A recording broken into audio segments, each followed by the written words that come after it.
seething mass of vultures. It's a beautiful day out here. Very few clouds in the sky, not a cloud above my head right now, and about 77 degrees, 13 degrees centigrade. It is ramping up to be an epic day. And while myself and Brian were just sitting over here, we heard the Birmingham Boys, what sounded like the Birmingham Boys, just in the bushes to the back, roaring their heads off. So they're still in attendance over here. And what we'll do when we finished having a look at these vultures is going to go and have a look at them and see what they got up to last night. From what I understand from the Zoomies, or from our Zoomies, Chris and Lynn, thanks Chris and Lynn for updating us all on some lion activity. Apparently a male lion walked right up to the dam wall, or up to the water last night, stood there for a minute or two and then walked off again, which is not uncommon for lion to do. But thank you for giving us the update there. That's much appreciated. And let's just have a look at these vultures at the moment. They are really having an absolute party around this, what's left of this buffalo carcass. You can see that predominantly they're white-backed vultures. The bushveld vulture.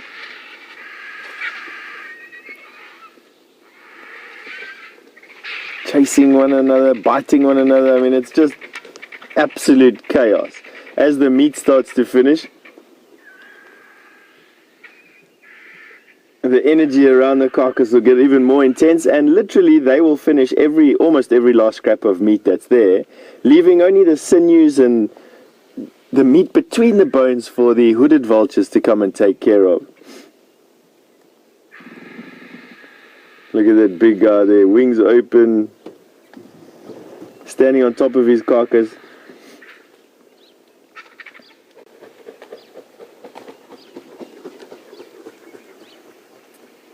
That does one flying off. You can have a look at their faces are dark from all the meat that they've been eating. And very necessary. Vultures are an absolute necessity out here. Otherwise you'd have a bunch of meat and bacteria rotting and lying about in the bush, which you don't really want. So they play a very important ecological role in getting and reducing bacterial numbers out here. Have a look at their backs now towards us. There you can see that characteristic white back. The one just turned away from us now, but there we go. Yeah.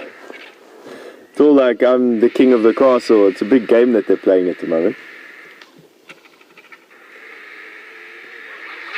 Now, it's not often that we see vultures around a carcass like this.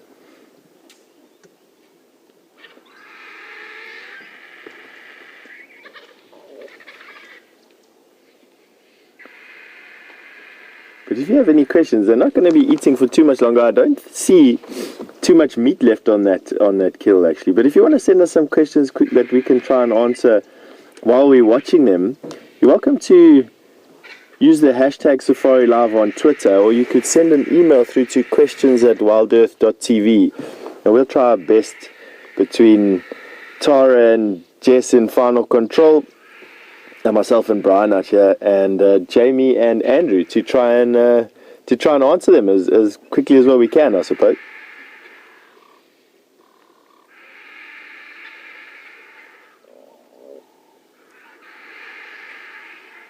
Wow. Now, because the carcass was opened already by the lions, there was no need for a leopard-faced vulture here. They are the largest of the vultures, and it's their job to open up carcasses, and because they're the biggest, strongest vultures, they often get first choice. But I haven't seen a leopard-faced vulture here. I actually haven't seen a leopard-faced vulture at Juma while I've been here since April. But these are all bushveld or white-faced or white-backed vultures, and their job is to eat the insides of a carcass. They're very good meat eaters. They've got almost a serrated tongue. They can pick up slippery, slimy bits and pieces of meat. There we go. Listen carefully. Listen, listen.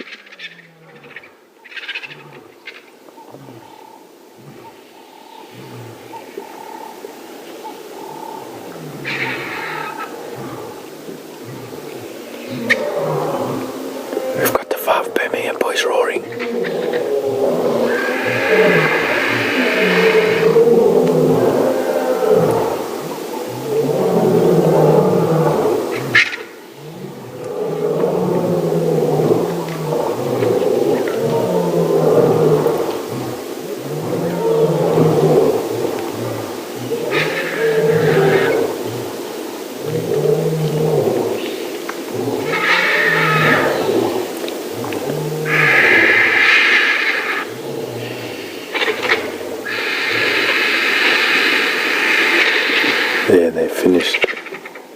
finished roaring.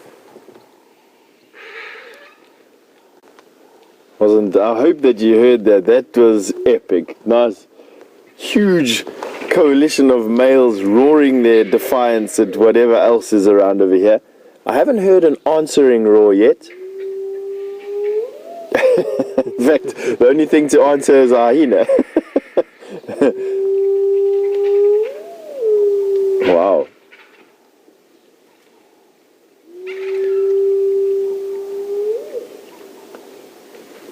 Hyena whooping, that's what the vultures...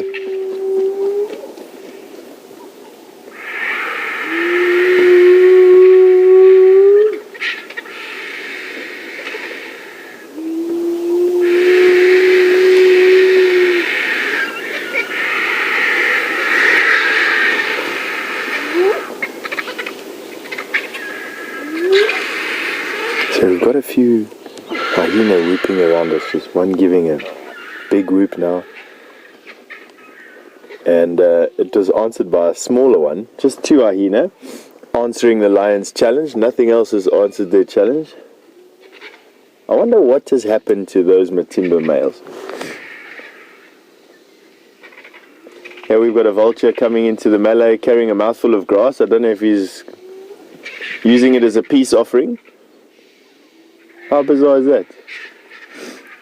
That vulture just walking in from the left over there had a mouthful of grass when he walked into the kill, and then promptly put the grass down and joined in the fray. Maybe he bought with a face cloth.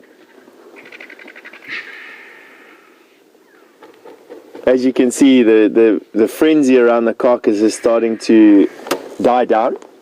Meat is pretty much finished.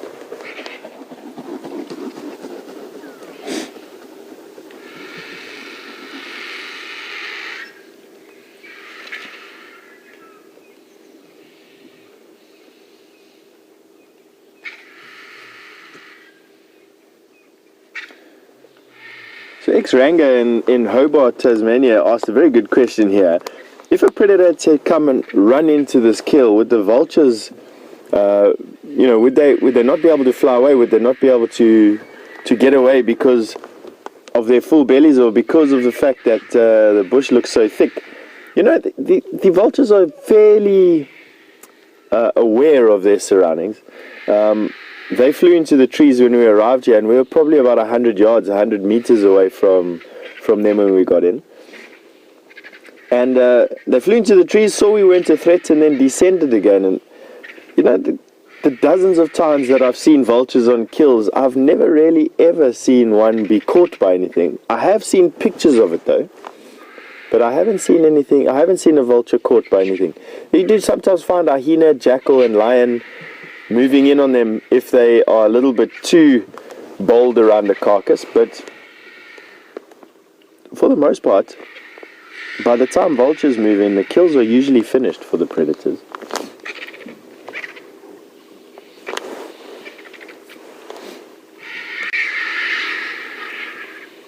Have a look at this. I love the fact they make them stand on top of their carcass.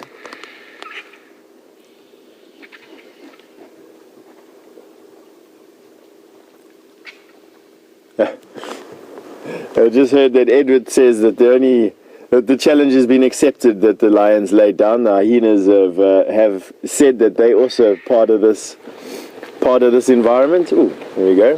What's coming in here? Okay, so we got one brave soul. So there's a very good example of what happens when something the vultures don't like happens. So I don't think anything has walked in. I think it was just one getting a fright that caused the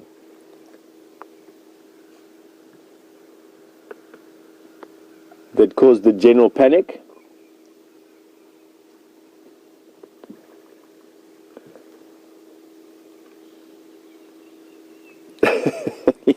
Straight back to eating again.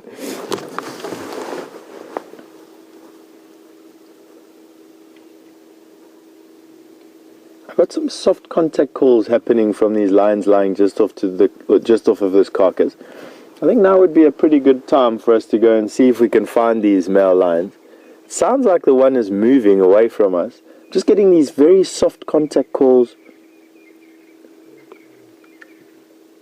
Definitely hearing one off to the left, further left of.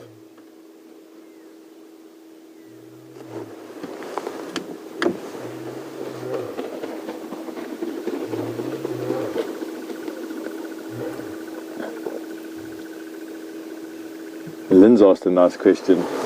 Do vultures get TB from eating the buffalo? And Lynn, you very good assumption there. Vultures are the vectors for a lot of diseases, which means that they carry the diseases, they can transmit the disease, but they don't get sick from the diseases. And in particular, the one that the vultures are most commonly known for is anthrax. So vultures are immune to anthrax and are the vectors for it, and spread anthrax precisely by doing what you're watching now, by feeding on carcasses and therefore picking up the anthrax spores and then going to go and bath in dams around. Anthrax gets washed off and lies in the bottom of the pans, and then when the drought comes, or when the dry season comes, all the spores are lying at the bottom of those pans, and the animals drinking from the muddy water get sick from it. So not too as natural as environment over here as is a butterfly. Very necessary. Watch out for the thorns here, Brian. I'm going to pull your face off. Okay, so we've got what sounds like a male lion making a contact call off in this direction over here, and the other group just here. I don't think they're too far from us, although famous last words. Let's see what we can pull out of the bush over here. Watch out here.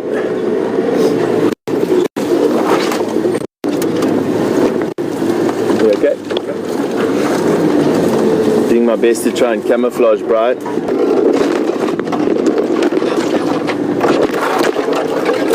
Okay, I've got a male lion right in front of me.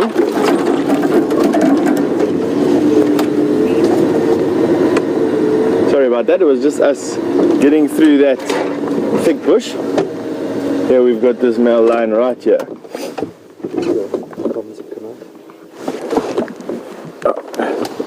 Sorry, that bush attacks my microphone.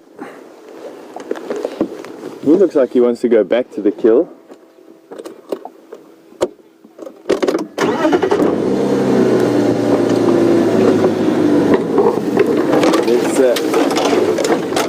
Let's see what he can do.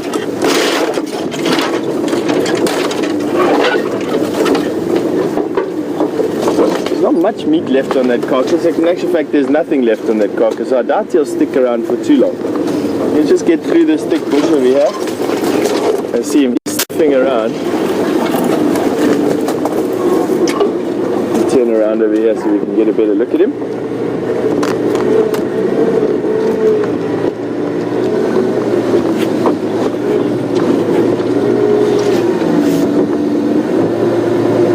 Still sniffing around. This is very close to where the lions were lying yesterday afternoon. It looks like I can see a bit of vehicle tracks.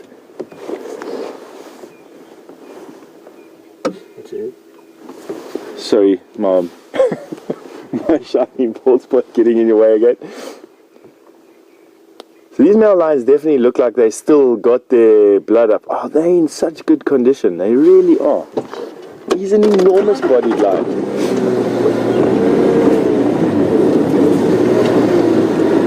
Okay, he's now moving towards where we heard the other males roaring. No doubt that they're here somewhere. We're going to just keep our eyes open and see where this guy goes.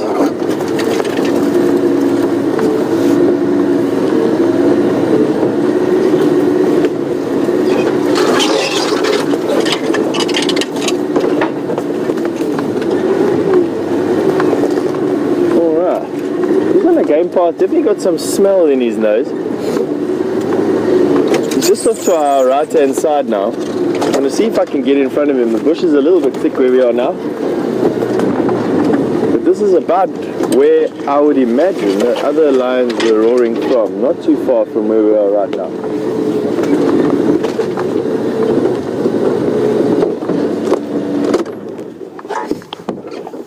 It's one of the scariest things that you can have a male lion walking straight at you like this. The Maasai in Kenya believe that a real man's only allowed to be scared 3 times in his life. The first time when he's a young boy and he's lying in his mother's arms and he hears a male lion roar.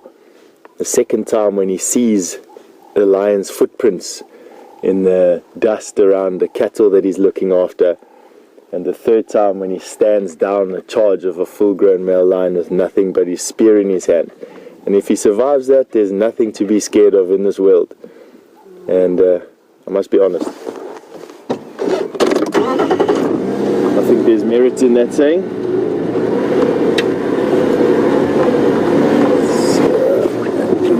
Through here.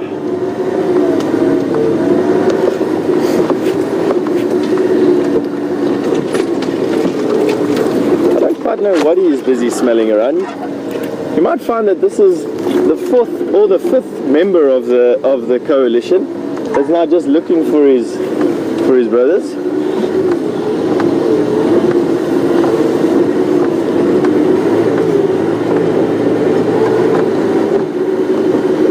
Okay, I've got some more lions on our left hand side. Let's go and have a look. Yeah, it looks like they're all here. This is looks like the 4th member.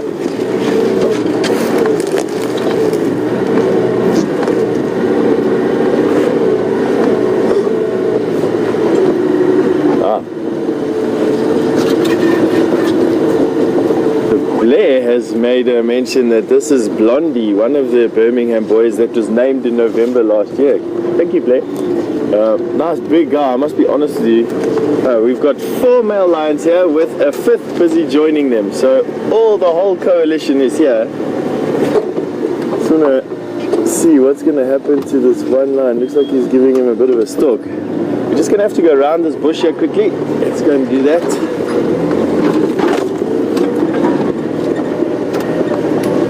Get a bit bumpier while we go around. Excuse me for that. This seems elephants have had an absolute party here.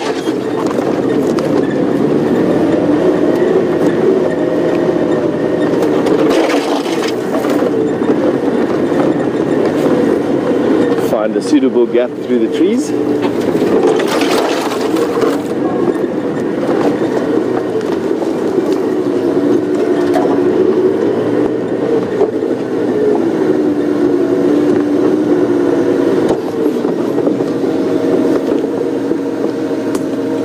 Like we got them just in time. Carrying on down the road. That blonde male that we joined, he's definitely, I don't know what he's busy doing, but he's definitely not happy with something. He's just walking, contact calling the whole time. One of these males yesterday was getting a bit cross with the vehicle, so I just want to watch how I approach them. Not that they're exhibiting any signs of distress at the moment, to be honest, but it's always a good thing. No matter how comfortable you think you are with these cats, it's always a good thing to take some time to judge their mood before you just drive in.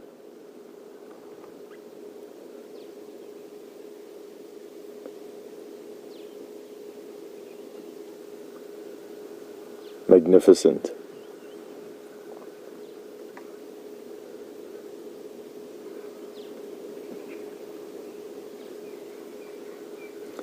I've no doubt that these 3 are going to stand up now and move off with the 2 that have just gone down the road. There we go. A big stretch.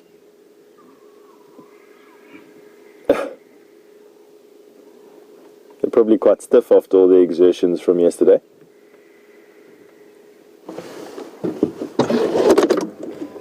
And then I just want to show you, when we've finished looking at this male when he goes around the corner, I want to show you what happens when male lions fight with one another, what a very common wound is.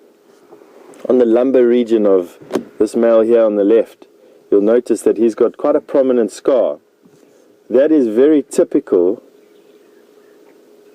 That scar that you're seeing there, that's a very typical bite mark from a lion being attacked by another male.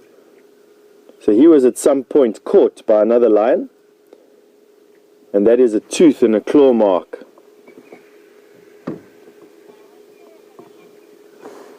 And that can be paralyzing. It's a crippling bite. That's why lions do it. So the skull and the lumbar region are where lions first target. They're just fighting face to face, nothing much. But when they're fighting to the death, when they're fighting for a proper fight, that's where they go for. I think let's follow these other lions.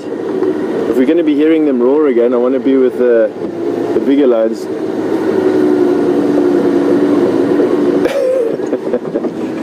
He's giving us a hairy eyeball on our way past over there.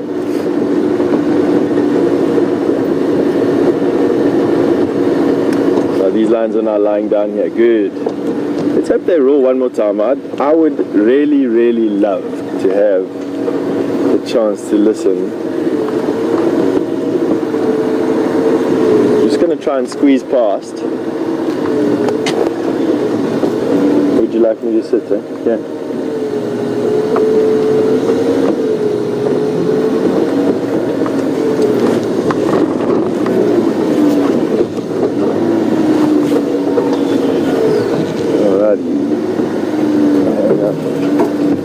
Sunrise with a lion.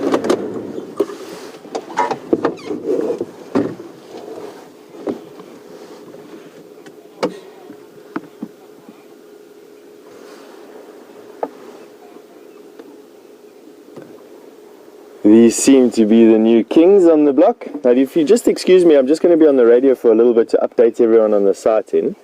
So you're going to hear me talking. It's me just talking on the radio. The station's relocated on 5 Maduro and Gala. They are static on Vultures Nest Road by the big Balanites. Just one station in this position. It's Stefan.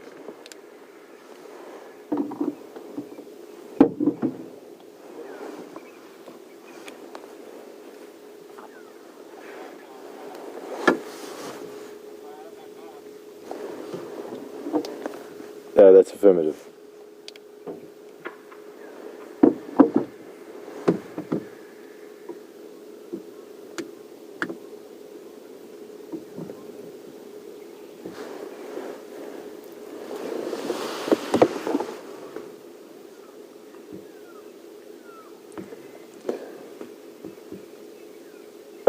Miss Jin has just asked me which are the bigger lions, the Matimbas, Hairy Belly and Ginger, or Blondie and his four and the rest of the coalition.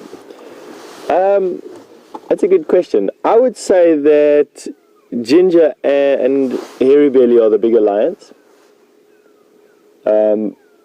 Even though I think that this blonde male that we were just following now has a bigger body.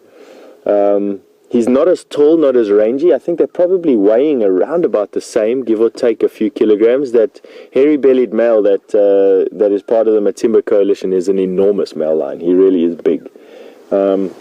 Easily looking at about 250 kilograms or 500 pounds there, easy. Whereas these guys, I think that the younger of the males here, the four brothers, are in the region of about 200 to 220 kilograms, maybe slightly less than 200, with the blondie male looking like he's around about 230, 240 kilograms, which is big. That's big for male lions for the Kruger National Park.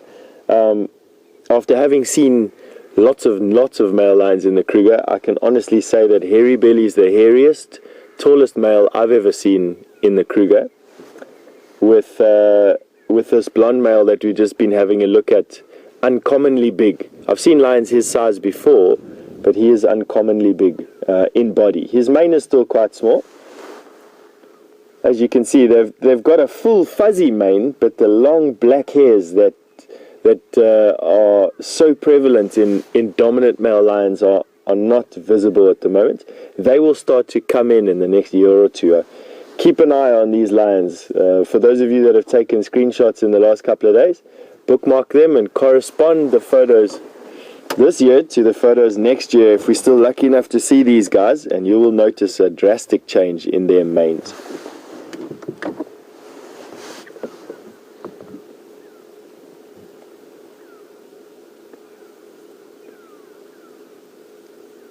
Now, with us talking about lion prides and lion takeovers over the last couple of days, and lions moving in, and the need to kill cubs and get their genes into the system as fast as possible, and we're creating this impression that lions need to do everything at double pace. And it's true to some extent. Kay has just asked us, how old do lions get? What's their longevity in the wild?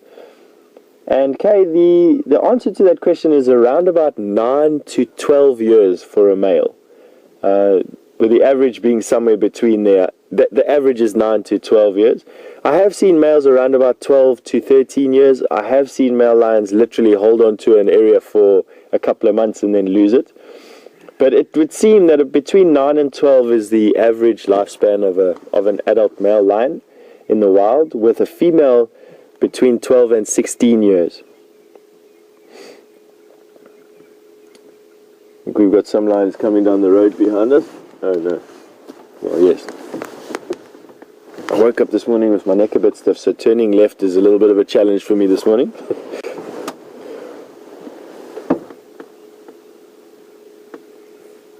One of the signs of spending too many years bouncing around in Land Rovers.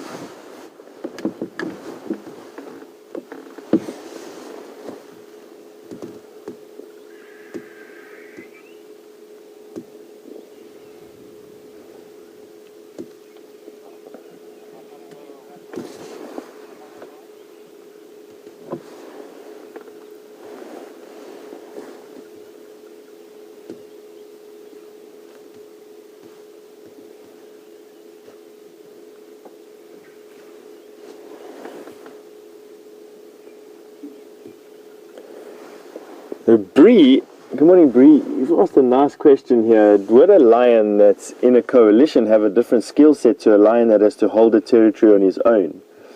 And we were almost snuck up on by a lion over here. The answer to that question, Bree, is I think that all male lions are capable of holding their territories on their own. I think that all male lions have the capacity for that. But I'm going to give us the other side of the coin. I think that in a coalition, a lion's personality is allowed to shine through. Now, that might be quite a controversial topic, with me saying that lions have personalities, but I'm a firm believer that that every lion has this. Some are more aggressive than others. They learn through experience. They definitely do.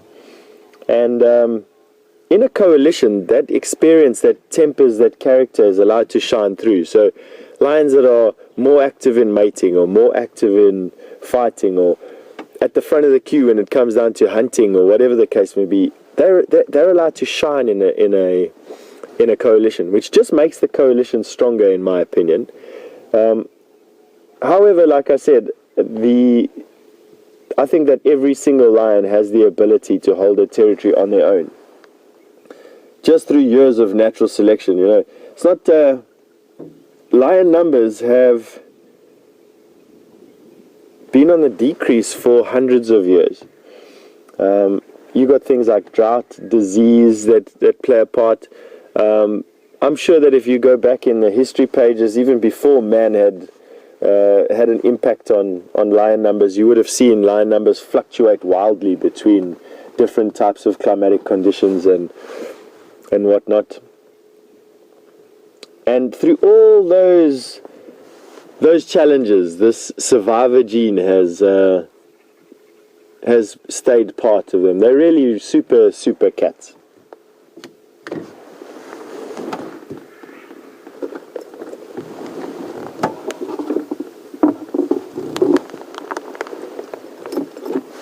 I think think with them lying down like they are at the moment, it's going to give us a chance just to reposition our vehicle. While we do that, I think Jamie's got something to show you. Shame I've been hogging the limelight this morning. So we're going to send you over to Jamie, and we'll catch up with you in a little bit.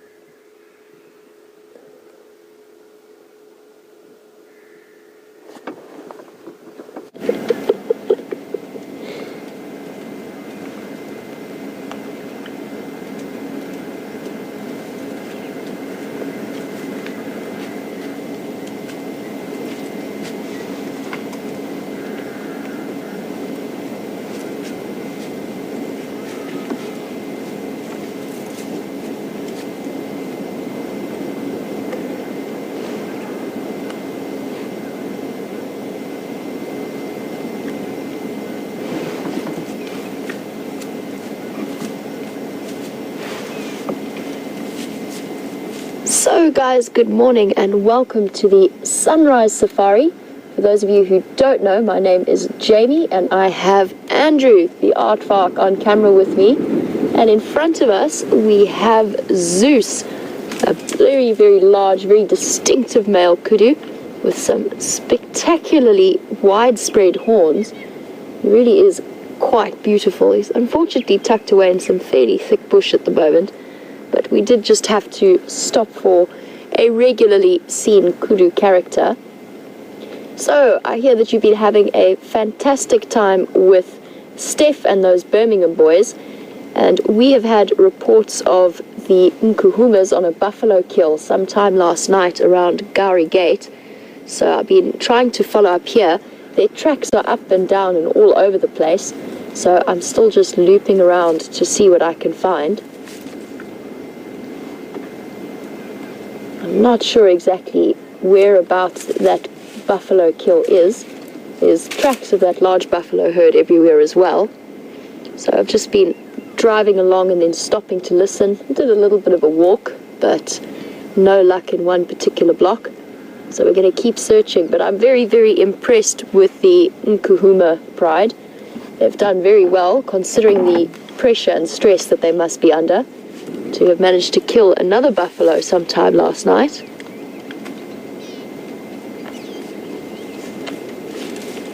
A big thank you to Chris and Rob in the UK for letting us know about that buffalo kill. I'm still trying to get hold of Lee to find out exactly where it was, but for now I'm going to see if I can track them myself. They spent a lot of time lying and sleeping in the road, and from there they've either gone north towards Sandy Patch Road or they've gone south towards Impala. It's very difficult to see because they've been pacing up and down, which is typical when you're tracking lions that are on the hunt, because the different pride members do split off and move in different directions. So an exciting morning planned. I'm very, very impressed that the Nkuhumas have decided to stick around the way that they have, and I'm sure we're going to find that buffalo kill. It's just a matter of really thoroughly checking the area and making sure that they are around. And last night was absolutely incredible. Listening to 5 male lions roaring is quite an impressive sound, or at least 3. I only identified 3 individual roars, but really, really cool. And I went to bed with that sound and woke up hearing that sound. So it's interesting. They've really sort of strongly establishing their territory around there. So those are my plans for the morning. This kudu is tucked away into the thick bush, so I think it might be time for us to head out and see if we can find out where those nkuhumas have gone. I do just want to check the Buffelshoek boundary so that I make sure that they haven't crossed sometime during the night, and then we're going to loop back around to where I had the last tracks.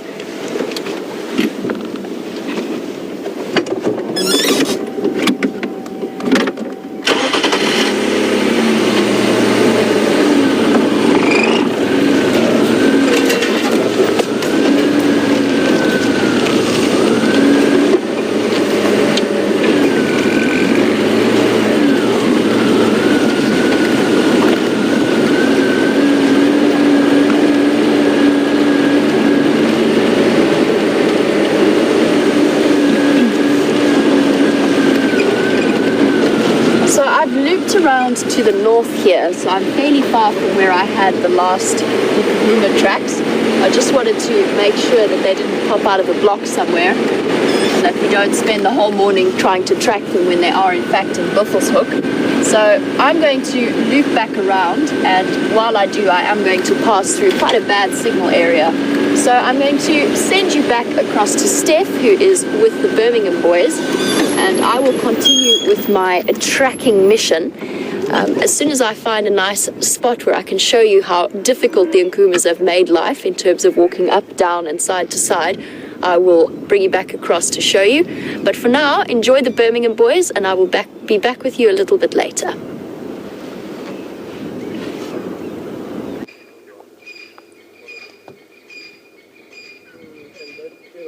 Oh, welcome back to us. And it's a good thing Jamie's tracking the Nkumas and see what happened to them last night. And while she's doing that, we're enjoying a sunrise with these big male lions. And as they've been filing past us, we've been noticing that each of them are carrying a different set of scars around it. The male lion that we saw yesterday when we first found him with all the holes in his face. Oh, behind us is some elephants that are screaming. It sounds like they are busy having a big fight with one another. Doesn't sound like they're coming in this direction, but we're definitely going to keep our ears peeled. Just in case they come running up behind us. You never know with these elephants chasing each other right around the bush.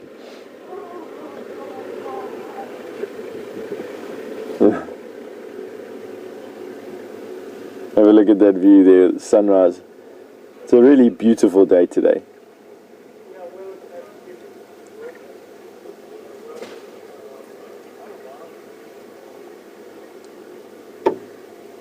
The rest of the coalition is lying on the other side of that tree that you've got in the top left-hand corner. They've just got up to move a little bit. Never quite know why with these guys.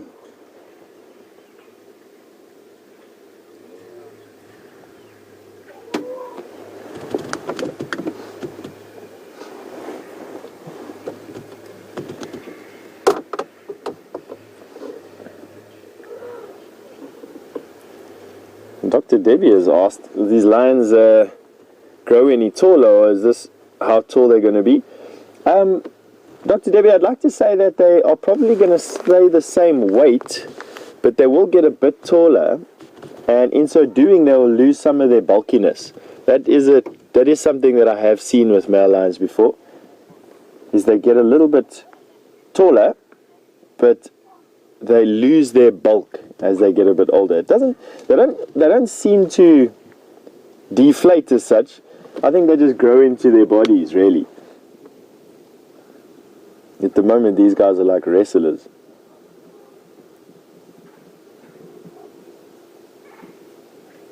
Now, around us at the moment, I'm just hearing these elephants crashing through the bushes at the moment. They're still quite a way off. I'd say probably 300 meters or so. We're just hearing trees smashing and elephant trumpeting and wow, something's upsetting them a lot.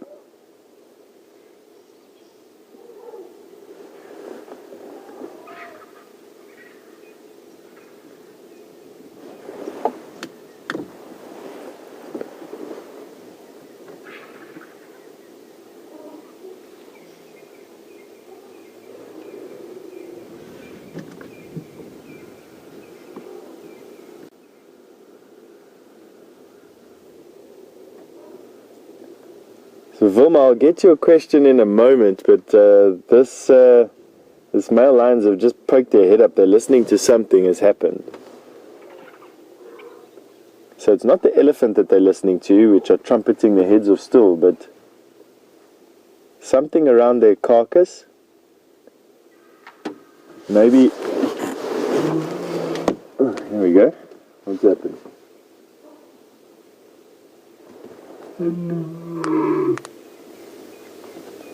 Get ready for a roar.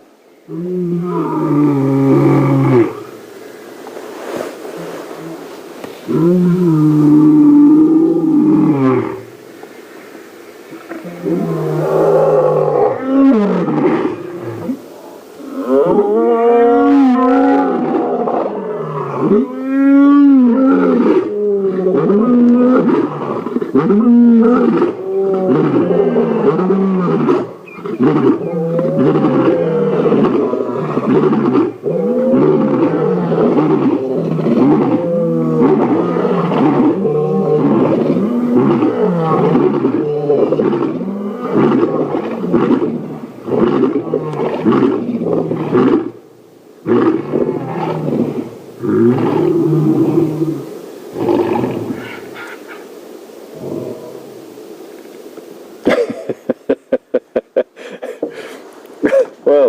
there you have it.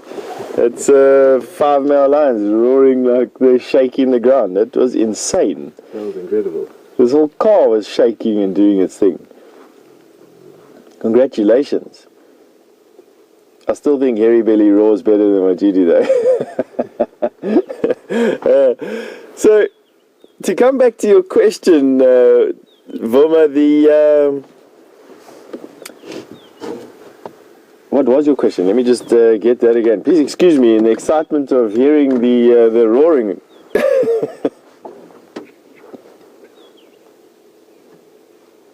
Ah, yes, okay, so sorry about that, Voma. If males are nomadic, if males are nomads or alone, how do they form coalitions? Now, you get the most common way, Voma, of coalitions forming is from the same pride, not necessarily brothers, but more commonly brothers from the same natal pride. It'll be cubs of around about the same age, give or take a couple of months. Usually brothers will form coalitions with one another, but in the case of a lion like Junior, he may very well team up with a male lion from a previous litter, even years previous, that has left the natal pride, that he has some connection with. I've never read any material anywhere that says that lions or male lions form coalitions with other males that are outside of their natal pride. I've never ever read anything like that. It's not to say that it doesn't happen. I've by no means read every book that's ever been written on lions, and I am not a scientist, but definitely coalitions are formed through related males, not necessarily of the same litter, commonly from the same litter, but not necessarily from the same litter, but definitely from the same pride. Wow. Now that roar, when we got here, what was quite evident was all these males were facing due south. They were facing south, and when they spun around to listen to something, they spun around completely and looked to the west.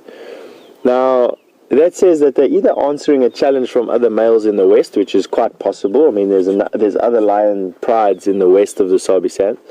But their main threat is from the south, from the Matimbas, and I think that's exactly what they're doing. Djuma, as I've mentioned before, is a place that there seems to be a void in male lions. There's just the Matimbas here, and with the Birmingham Boys moving in, they're moving into this vacuum and filling this void, and I think it's just a wonderful time and a wonderful space for them to fill, actually. There's lots of lions around here, lots of females, lots of prides. There's more than enough lions for everyone, and an empty space for male lions. So it'll be good to see what happens here over the next couple of months, I must be honest.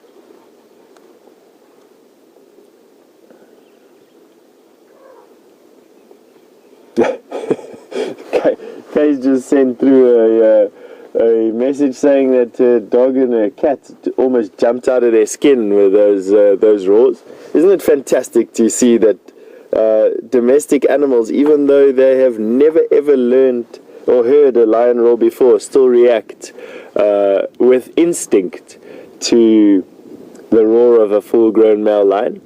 Funny enough, I met a gentleman a couple of years back that used to breed with Jack Russell Terriers, and he used to breed the dogs specifically as tracking dogs, and he used to know which dogs to keep and which dogs to sell to pet stores by putting newborn pups on a lion skin that he had inherited from somebody, and the puppies that stood their ground and growled while they were on the lion skin he kept, and the puppies that whimpered and moved off are the ones that he sold to the pet store.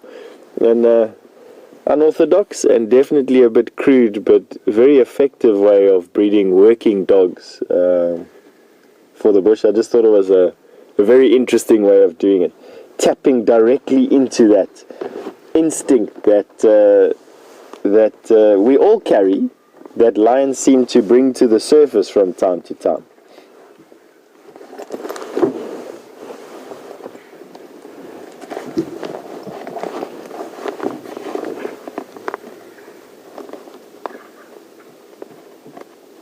As the day heats up, the frequency of those roars will drop down. The efficacy of their roars will diminish, and they won't put as much effort into roaring. Starting to roar again around sunset once the air calms down a bit. I have no doubt this will probably be one of the last few roars that we hear for the day, but let's just see. We'll count down how long it takes. There's around about 10 to 15 minutes between their roaring. Let's see what the time span increases to now.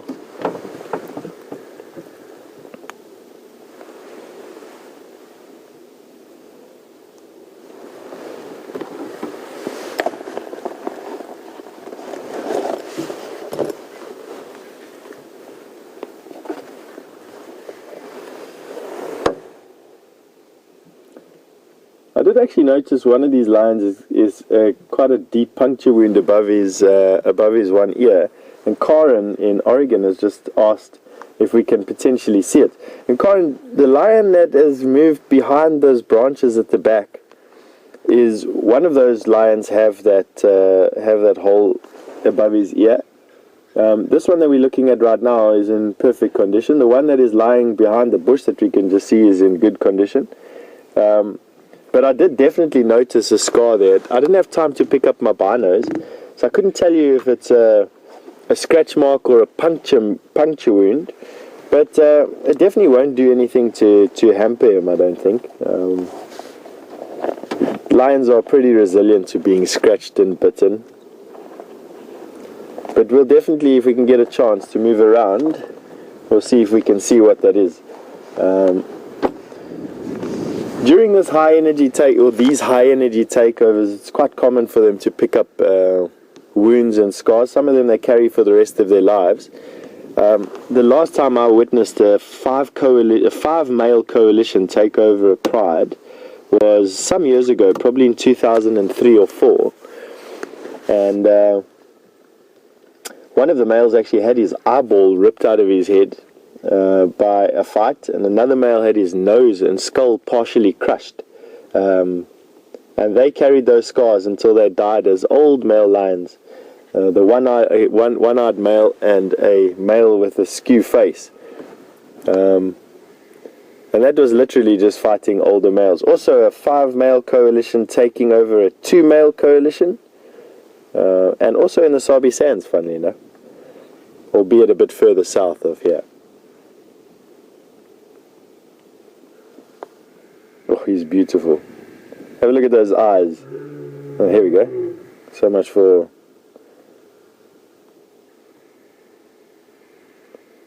my 10 or 15 minute.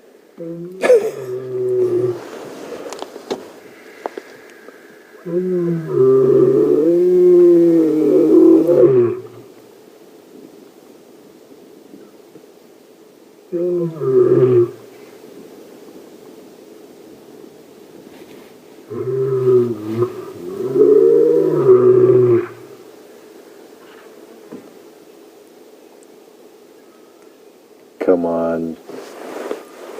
What was that?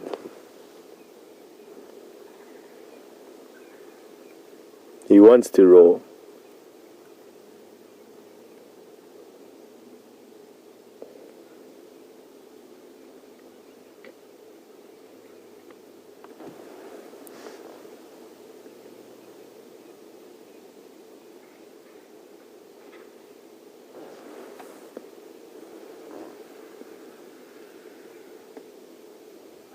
Now, for all my years of looking at lions, I haven't ever touched a lion, or I hadn't ever touched a lion until I'd been guiding for about 10 years in actual fact. And I had the chance during a lion that we darted to sit and feel a male lion, to rub his fur and to run my fingers through their mane. And you'd think that a lion's fur is soft, it's dense. I would have thought it was very similar to a house cat's. but it's very thick and very coarse and very spiky, and their skin is incredibly thick. It's really like nothing that I've ever felt before. It's not at all what it looks like it feels when you're looking at them like this. You won't be able to, for instance, run your fingers through their mane. It's very thick. And the fur on their body, even though it looks short, is probably about half an inch thick or half an inch long. It's really a bizarre coat, I must be honest.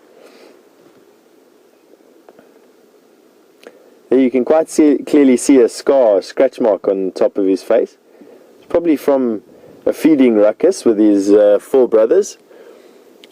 If they killed something small, for instance, like a warthog or an impala, the frenzy around that kill is just insane. And that looks very similar to other claw marks I've seen, where one of his brothers would have slapped him on the top of his head with his claws extended, and the claw got stuck in his skin, and as he pulled his face away, it left a nice new scratch to identify him with.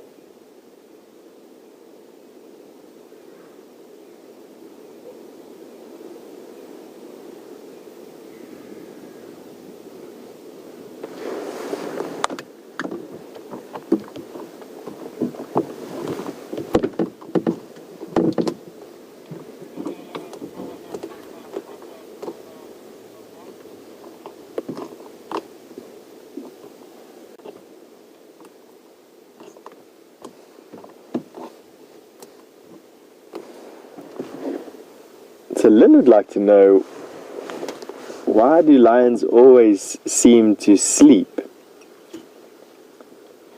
with their one paw flipped over like that? Lynn, I wish I could answer that question.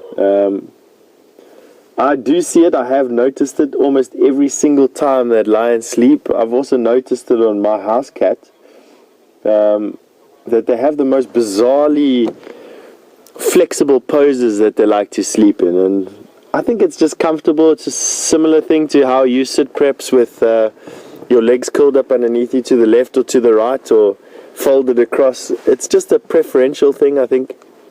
I don't think it means anything in particular.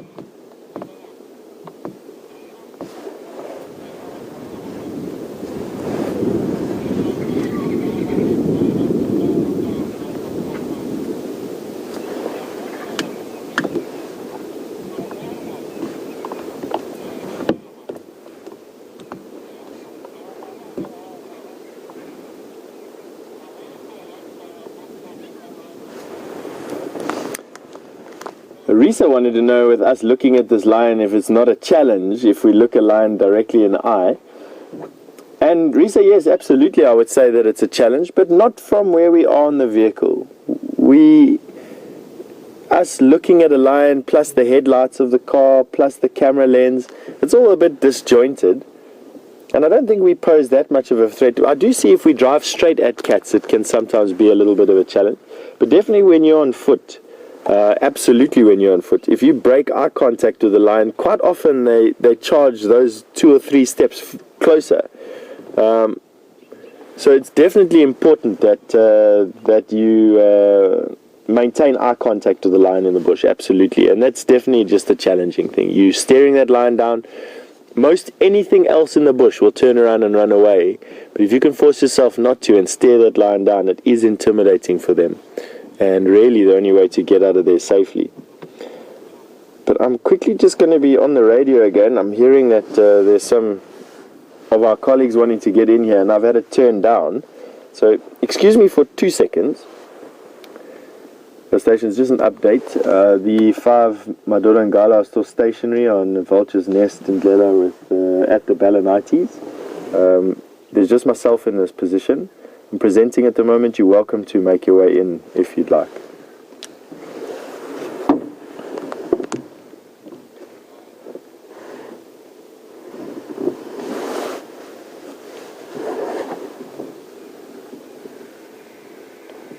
I'm just listening to the replies. Looks like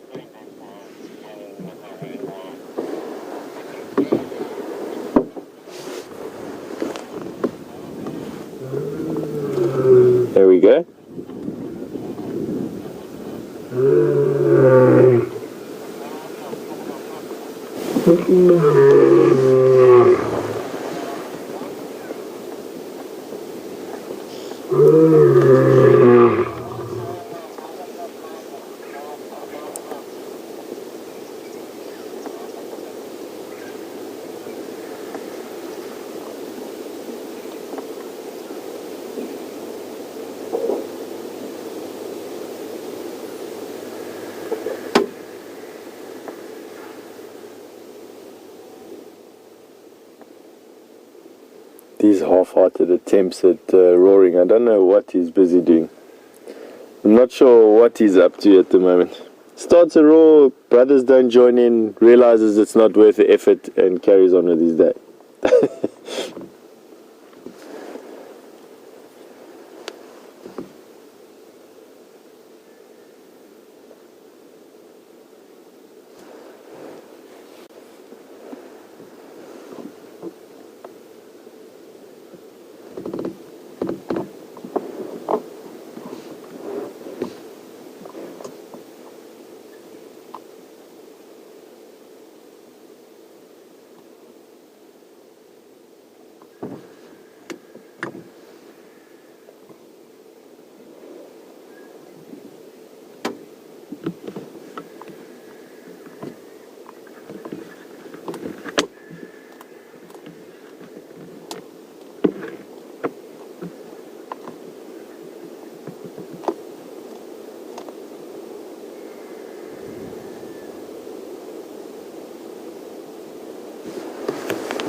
Isn't that just a beautiful bushveld picture?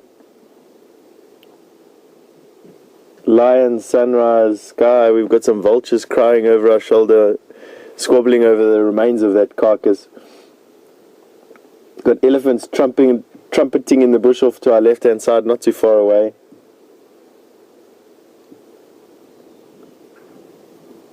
Seasons changing. We can expect a lot of the trees to start flowering within the next couple of weeks. Definitely between now and the middle of September, we're going to start seeing a flush of different flowers on different trees, with the acacia starting and shambok pods, and then the tree wisterias, weeping boer beans. Everything's going to start flowering. Although the bush won't really thicken up for a while. You're looking at the new buds on the leaves coming in probably around about the end of October only. We will start seeing a noticeable difference in the greenery around here after the first rains start. But definitely a very similar change to what we witnessed in, say, April through to the end of May. We're going to be seeing in September through to the beginning of October. Gradual change in the bush from this brown, flat grass. There you go, just a big stretch. Curling his toes up.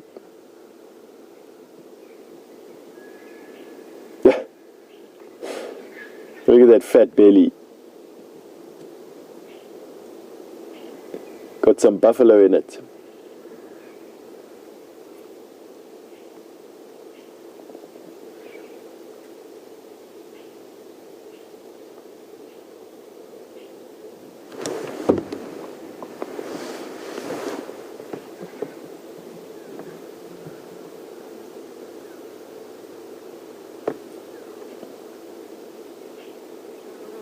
Quite hazy today. There was a slight wind blowing when we drove through from the Manuleti this morning, and it is kicking up dust every day. The little bit of wind that August brings kicks up a bit more dust into the atmosphere, which is good. It's that's going to help the first rains start. Dust in the atmosphere is absolutely necessary for water droplets to form around, and that is how we're going to get some of our first rain as soon as moisture from the Indian Ocean blows in again. Which should be around about the second week of October, around plus or minus a few days, where we get our first big rains. Even though we can expect a few rains in September, we won't get our first big rains, and by big rains I mean 20 millimeters plus or so.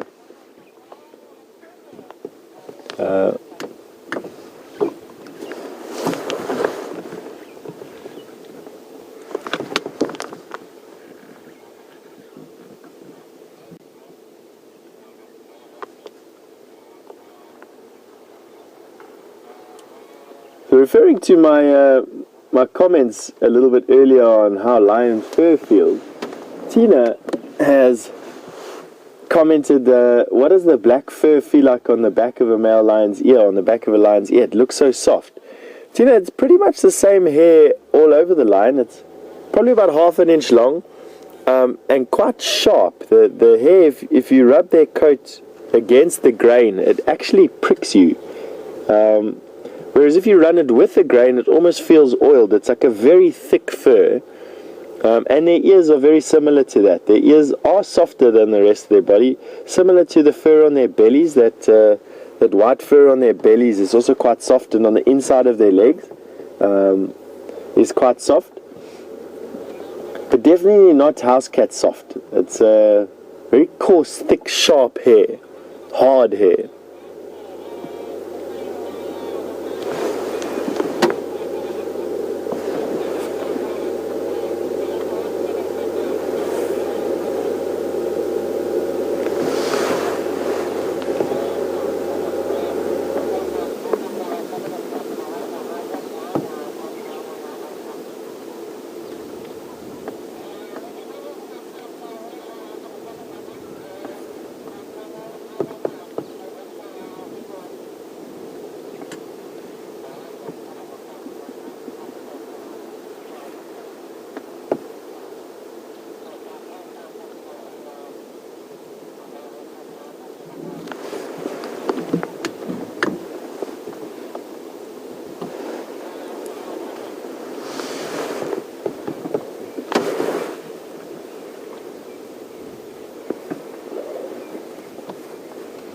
Having a look at these lions, one lying on his back with his belly fully exposed, the other one closer to us with his eyes closed.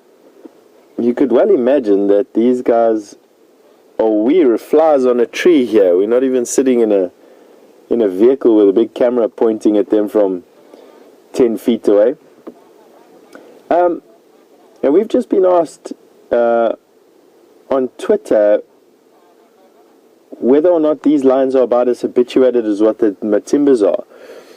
I would say absolutely, Carol. I'd say that they are about as habituated as what the Matimbas are. Male lions are always difficult to judge. Excuse me, Cheryl. Male lions are always difficult to judge. 99% of the time they're calm, but there is always that 1% that you get them one day when they've been charged by something or been in a fight, and literally they can turn on a dime. I've watched male lions that we've been able to approach for years, charge vehicles for nothing more than getting too close to a female, too close to a cub. And that has actually made me quite cautious when approaching any lion. I usually approach up to a point, switch off for a bit, see what they're up to, and then I'll start the vehicle and approach again, no matter how comfortable we are with those lions. I don't just ever drive straight in at a male lion.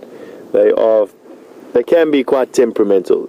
Normally, once they are habituated, they are fine, but absolutely when they're not fine, they are quite scary in an open vehicle with no sides.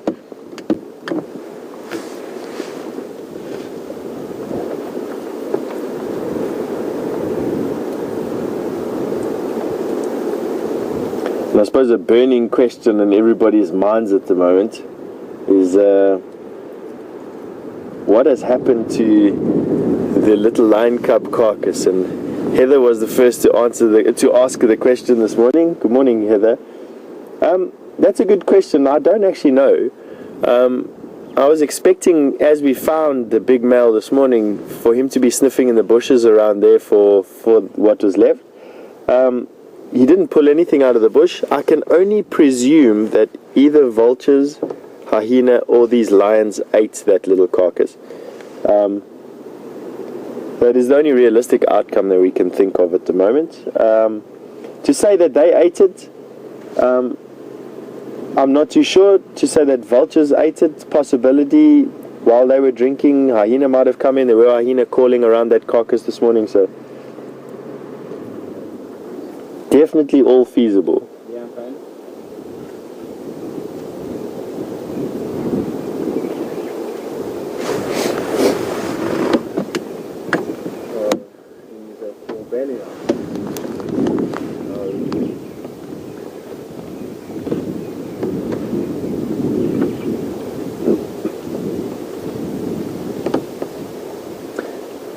And the next question that comes to mind, I'm sure all of you have been asking yourselves this question, and Kathy's been the one to, Kathy Navadia has been the one to voice it. Would the Styx lioness mourn the loss of her cubs? That's a good question. It's something that we've been debating for the last couple of hours around the breakfast table and around the lunch table. My opinion on it, Kathy, is that there will be a degree of mourning. You can absolutely see it in the body language of a lioness that's lost a cub. You see them sniffing around and calling, contact calling. This doesn't last for very long. It lasts for about an hour or so that I've seen. And then the lioness generally moves on and doesn't display any other further outward signs that she's in distress or looking for that lost member of the pride. I don't think that they can afford to mourn the loss of cubs, to be quite honest. I think they do to a degree. I don't think it is as deeply emotional as what it would be for us. Don't forget that lions have lots of babies and hold on to their babies in their bellies for a very short space of time, giving birth to fairly helpless young, because the adult in the pride is more valuable than the cubs. It's very different for primates, and very different for an animal like an elephant or a rhinoceros, and then very different for humans, of course, is that we invest a lot of energy in one baby, in one offspring. And because of that, we have a much deeper tie and a much deeper emotional tie to our babies or to our young. And it's necessary. You need that deep-rooted emotional tie to a youngster that you've invested a lot of energy in, to make sure that it survives or has the best chance of survival. Lions are not like that. Lions are very similar to birds or to insects in that degree, in that they have lots of babies very quickly and can reproduce very quickly after losing babies, so that they can get through tough times.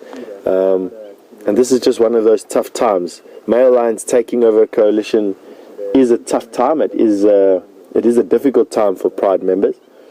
So I think I've probably over-explained myself again. I tend to waffle on a little bit. But to answer your question, yes, to a degree. Is it as deeply emotional? No. Not that I've ever witnessed myself.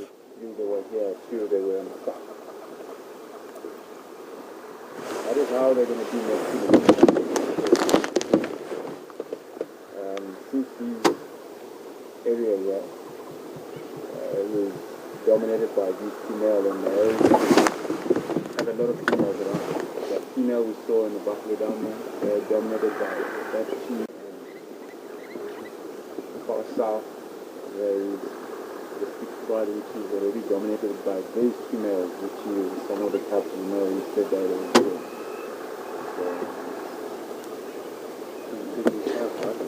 So I want to give Charlotte out of Port Elizabeth in South Africa a big hello and welcome to the show. And if this is not your first time you're watching the show, definitely is the first time it seems that you're asking a question. So welcome aboard.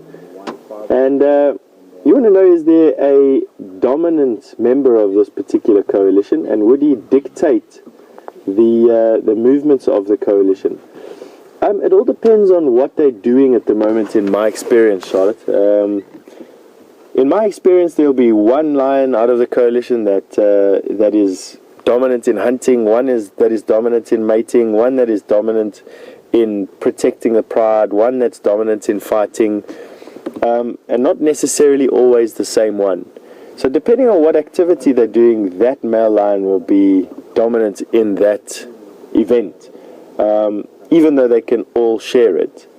Unlike male lions that hold coalitions on their own, that have to be everything. They have to be the protector, the hunter, the father, they have to be everything.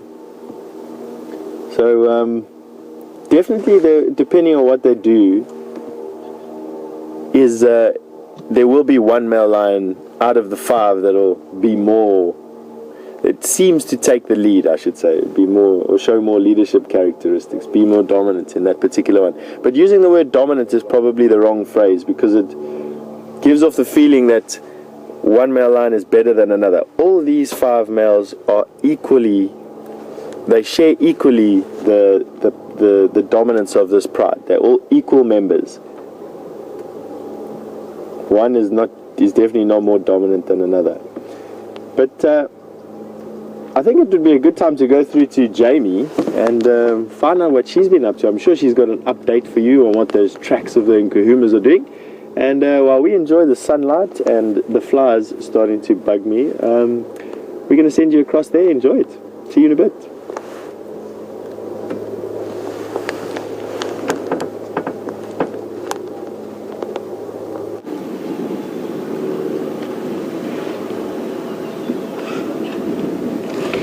So guys, welcome back, and we're starting to piece together a bit of the mystery of what happened last night. So apparently the buffalo kill that the Nkuhumas made was quite a young one, so they finished it off very quickly and then moved across into this block. So I've done a lot of walking around here. We did pick up on some very, very fresh female leopard tracks as well, and the guys have just called me to say that they've got the tracks of the Nkuhumas crossing M boundary. So it looks as though they might have escaped us, but I'm going to just loop around and double check from that side. I did lots and lots of climbing up onto termite mounds and searching for them. I didn't realize that the buffalo carcass was such a small one. So let's loop around, because the leopard tracks head straight towards where they killed the small buffalo. So let's see if she's maybe headed across to try and nick a little bit of that carcass.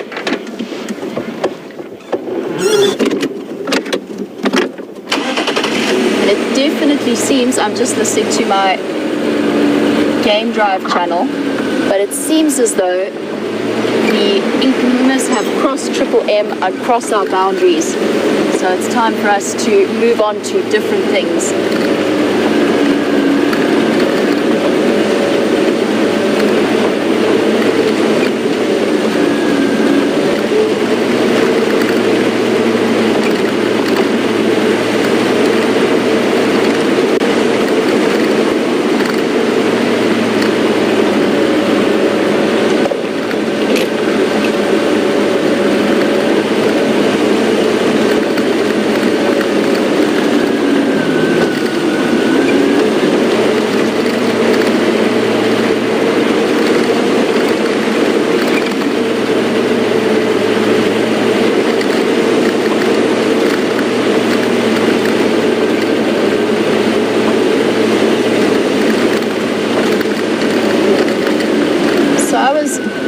Walking in the block, and Brenda and I had a very similar thought.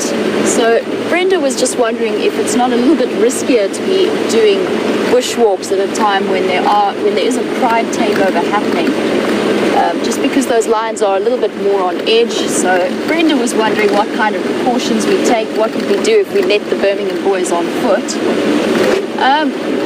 I did have a similar thought in that I think the lions are going to be a little bit more unsettled, but I don't think it makes it riskier for us to walk them, no more so than normal. I think it might just make them more likely to run away, but you never know. That's the most important thing to remember about walking in the bush, is that even if you think you know the animals, if you walk them before, you think you know how they're going to react, you never actually do. Because it could be that one of the females was injured in the buffalo hunt or injured by one of the Birmingham Boys, and it makes them just that little bit more aggressive. And it's quite important to bear that in mind while you are walking through the bush. If I met the Birmingham Boys on foot, typically the general rule with lions is that the males are not as dangerous, or at least not as aggressive as the females tend to be. The females tend to be very, very defensive, and in my experience, the males tend to be far more likely to run away.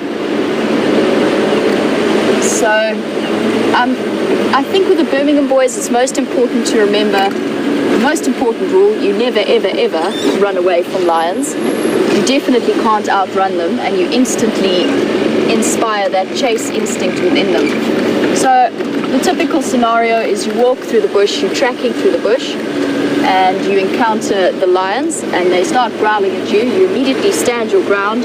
If they start to charge you, you start shouting, you make yourself look big, which in my case is a fairly difficult task, but you make yourself as big as possible, you shout a lot, you make your voice nice and deep, not sort of high-pitched screaming, because that is not going to help your case at all. And you make sure that you maintain eye contact with the one that seems the most threatening. And in my experience, the one that is the most threatening is not the one that's making a lot of noise and standing and making himself look big.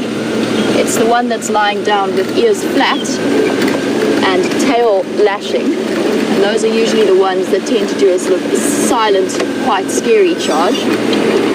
The most important thing if you are being charged by the lions is to stand your ground. Make sure that you keep eye contact, and then when they stop charging, then you take that opportunity to back away.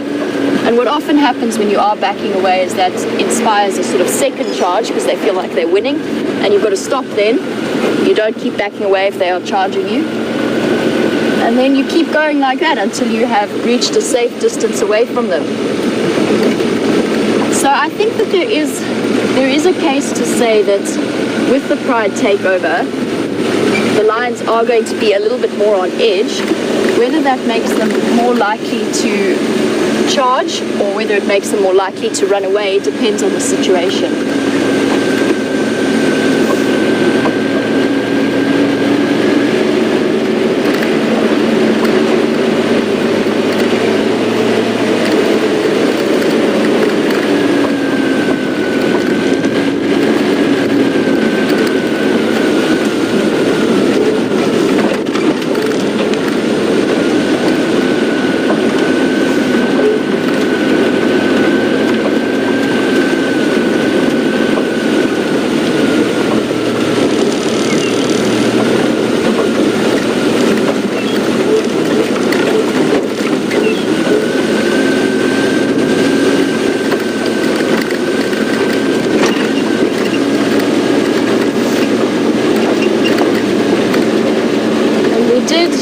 While I was tracking those lions, and my mind was sort of quite well focused on where the lions have gone, I did pick up on those female leopard tracks, as I mentioned earlier.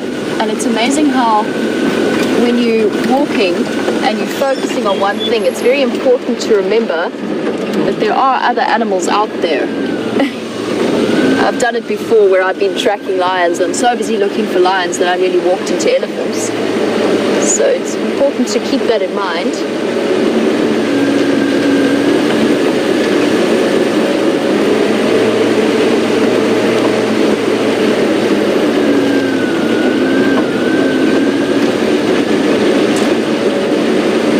So now that we know that the Nkuhumas have crossed across our boundary, I'm going to spend a little bit of time trying to figure out who this female leopard is and which way she's gone. She did cross across from where I last saw the tracks into this block here, so I'm going to be looking around for her now. However, I know that Stef has repositioned and he's got another view of the Birmingham Boys, so I'm going to send you back across to him for now, and I will be back with you a little bit later.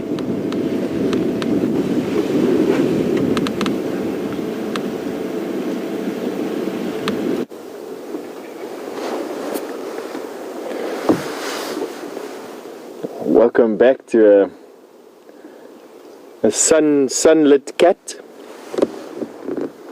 The boy that we were having a look at, he's walked off to go and join his brothers, not too far away from where we are at the moment, just around the bush on the other side.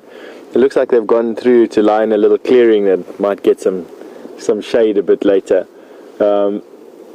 Leaving this guy to bring up the rear. He's just finishing off his snooze.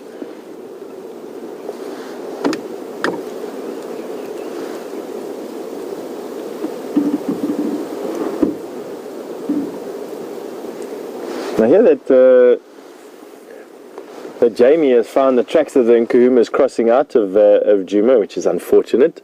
But they'll be back, that's how it goes. And then Colin out of Johannesburg just asked, would these guys tolerate Junior amongst their midst if he had to? No, I don't think that would be at all likely unless Junior was incredibly submissive when they met one another. At the moment, Junior would be with his natal pride. He would not be welcome to join this coalition at all.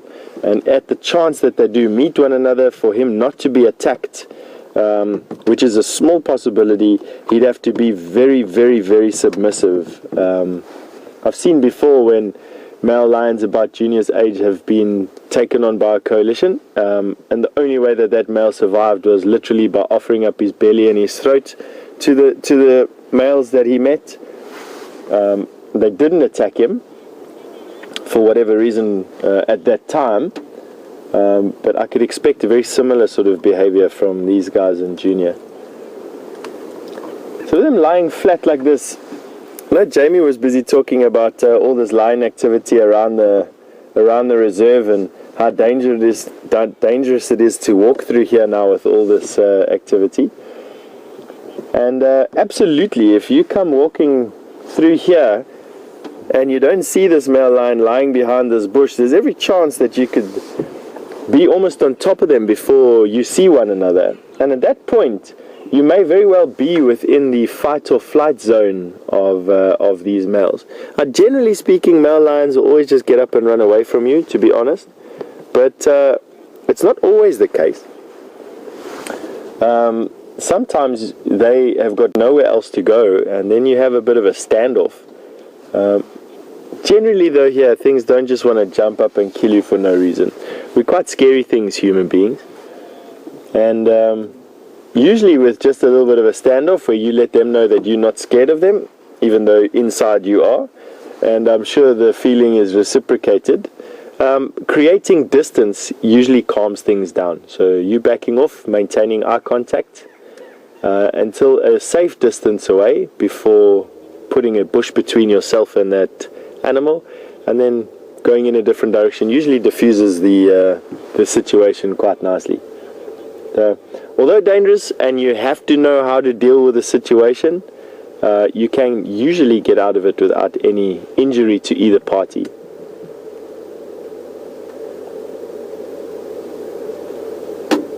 Now, I think there's a very good chance that these male lions stay here for the rest of the day, and I think that it would be a good time for us to go and look for something else. This morning, myself and Brian need to get the juices flowing here in our bodies and get some heart rates up.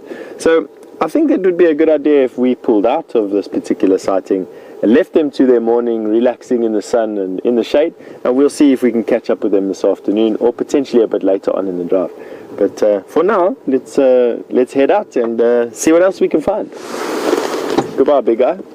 Have a nice morning.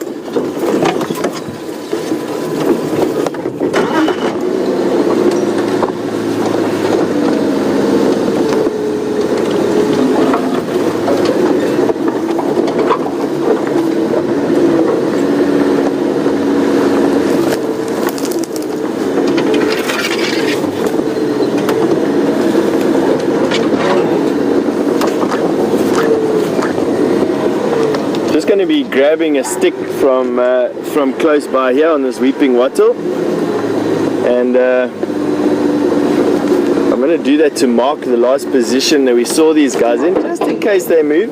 I mean, there are male lions that are busy taking over pride at the moment, and who knows what they're going to get up to during the day. It could be anything. So I'm going to drop a stick on the road where we saw him last. That'll give a good marker for anyone wanting to relocate these male lions a little bit later on today, or even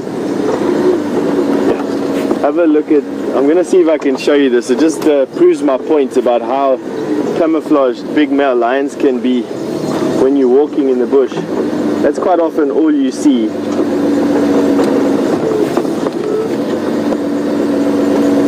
A male lion in the bush when you're walking Obviously with the benefit of a zoom, it's a lot easier to see him, but as you saw from that would be our angle. We're no more than 25 feet from that line, and you can see there's lots of open space there.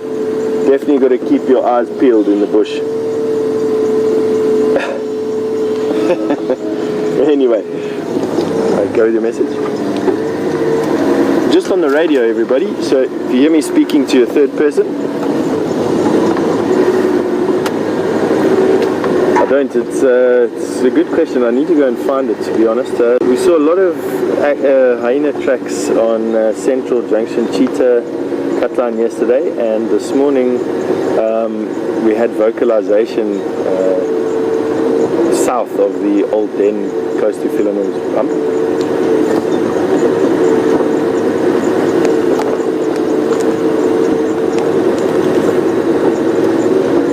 I was actually going to ask you the same question yesterday. I thought that you'd have an idea. So sorry about me speaking like that on the radio. It was just one of our colleagues wanting to know if I had an idea as to where the hyenas have moved to, where the hyena den has moved to. And it was actually Texan that I was going to ask, because he's been here for, I don't know, 27 years or something. If there was one person in the reserve that would know where the hyena den is, it would be him. But he says he hasn't got a clue. So definitely something that myself and Brian have been speaking about tracking. We need to go and track an hyena, see where they're going, which is an exercise that might take days to do, considering the fact that they can walk up to 60 kilometers in one night. But we'll start at all their old den sites and then we'll move out from there. But it's interesting. It's an interesting puzzle to know what and where these hyenas are going. Absolutely. For now, I haven't seen a leopard in a while, and I think I'm going to go and put some effort into trying to find out something about leopards. With all the lion activity that's around at the moment, leopard are going to be a bit difficult to find, but I like the challenge. We are going to go through a bit of a signal dip area here, so if I do get a bit shaky and if the picture does break up, stay with us, it won't be for very long.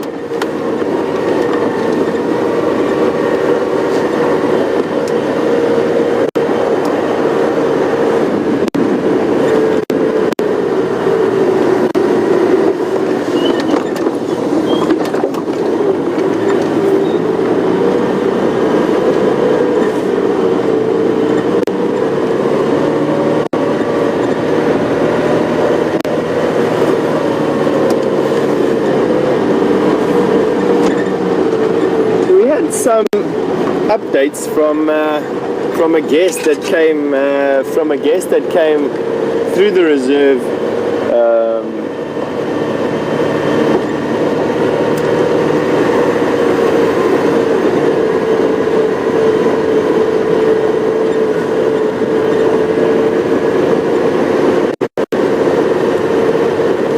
Just to finish that sentence, sorry man, I got a bit distracted with trying to see what tracks are over here on the road, and I missed out finishing what I was going to say.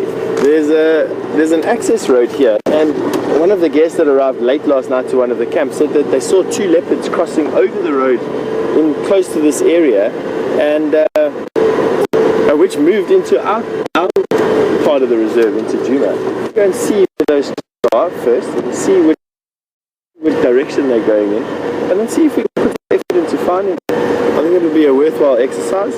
Two, it could be a mother and cub, or it could be a mating.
guys, welcome back. I apologize for our signal issues. We were just struggling a little bit there with Stef.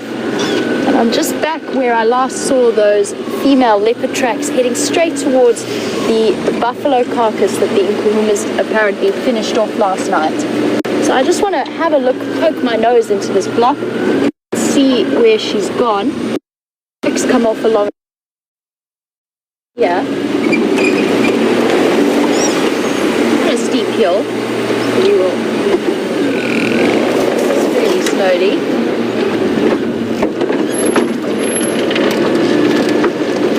Dust clouds.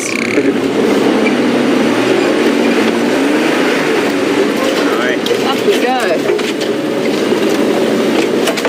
So the buffalo carcass was somewhere in this block that the Nkuhumas got. Let's see if we can follow through here and find out where she's gone. See the tracks of the vehicle coming through here. There it is. There we go. So she must have come and had a sniff here. Well spotted, Andrew.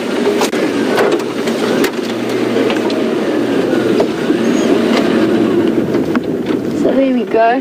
Very, very young buffalo. So not much meat for 7 hungry lions. Looks to be just under a year old, just a couple of months old. Just going to hop out and have a look. See if that leopard came to have a sniff around here.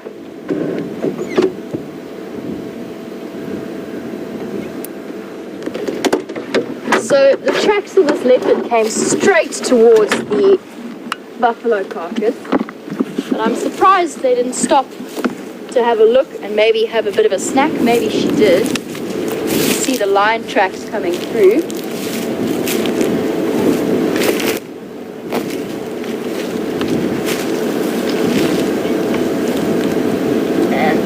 They've devoured this pretty much completely already. There's nothing left.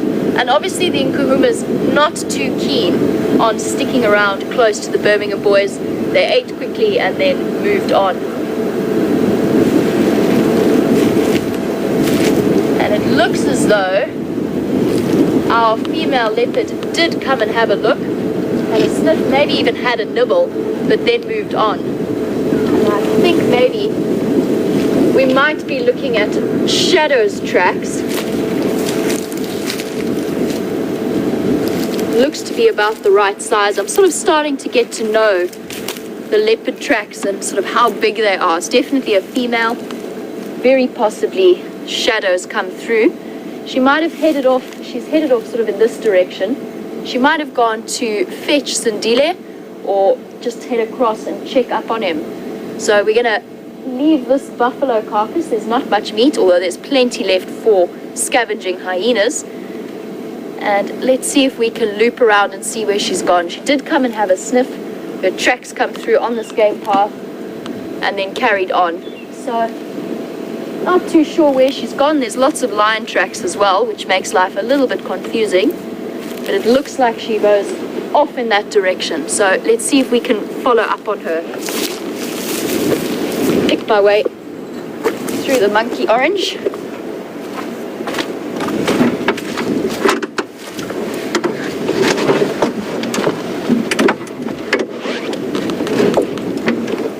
And with a carcass like that, it probably took the Nkuhumas less than half an hour to devour that, especially if they were feeling particularly hungry after all of their tension regarding the run-ins with the Birmingham Boys and the fact that they lost their buffalo carcass to them.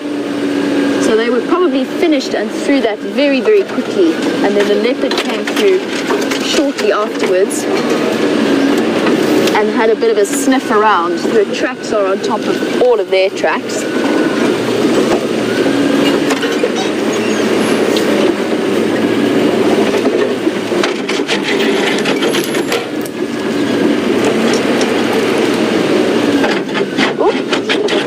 There.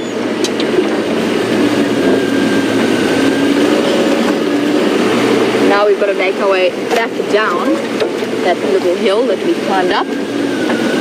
although I actually think it might be easier to go this way.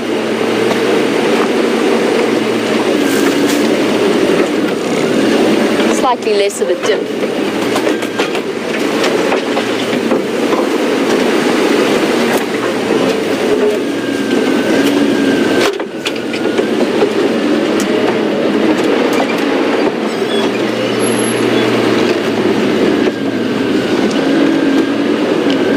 So she was probably resting up or moving through that block across here and heard all of the commotion. There was a very, very large herd of buffalo that moved through.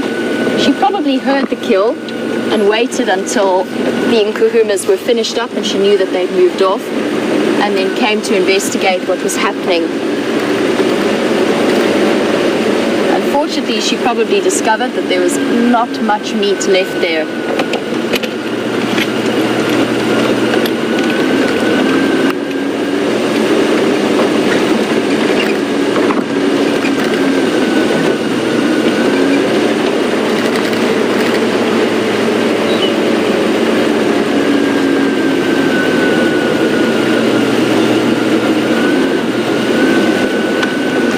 I think that this female leopard who came to sniff around at the buffalo carcass would have been more than capable of claiming that carcass as her own and hoisting it into a tree. But as I said, there's not that much meat left on it, and definitely nothing left of the good stuff. But a leopard like Shadow could definitely have pulled it up into a tree. It is, as I said, a very, very young buffalo. She probably just decided that it wasn't worth the effort. There's not much meat left. And possibly if it is Shadow, oh, bless you, Andrew. Thank you. If it was Shadow, she might have been more anxious to get back to wherever she's hidden Sindile. Especially with apparently the Anderson male moving around in that area. She's probably trying to keep quite a close eye on him. We had a look briefly at that buffalo carcass, and it, as I said, it is young. And the reason that I said that is just looking at the size of the horns. They tend to grow fairly early on. They start to get their horns growing up from the growth points at 2 to 3 months of age. They start to come through as little bumps. But by a year old, they start to develop that slight curve that the horns have. And in that case, I think that one was just under a year old. Possibly somewhere around the 10-month mark. It's a guess, but I'm just working off my observations of horn growth in young buffalo.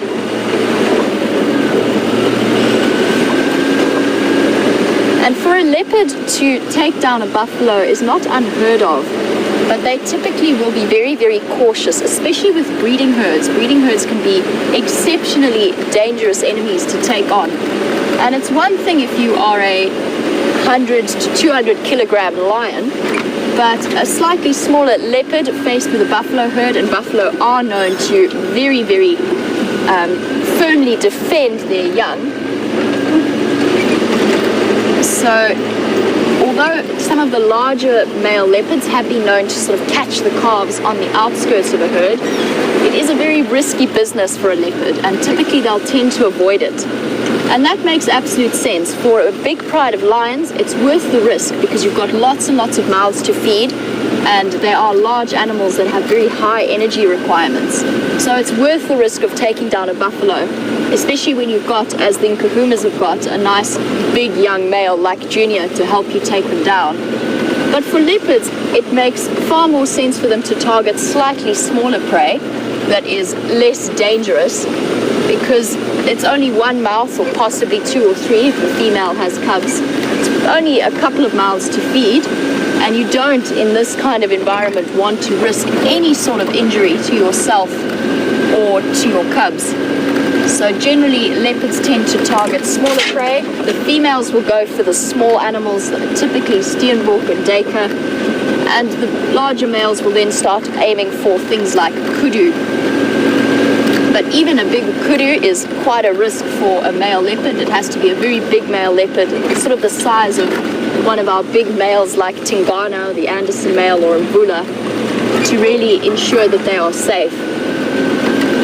But that being said, leopards don't always play by the rules either, and there are reports of male leopards taking down even baby giraffe. So they are incredibly effective and powerful hunters, even for their size. They're slightly smaller build than the lions. And I've even seen 2 male cheetah who are much less stocky, much more fragile looking. I've seen them take down a large kudu bull, which was incredibly impressive to watch because that kudu probably had at least 100 kilograms over the combined weight of both of those cheetah. And they just used their sheer momentum from their speed to knock it over and take its legs out from under it.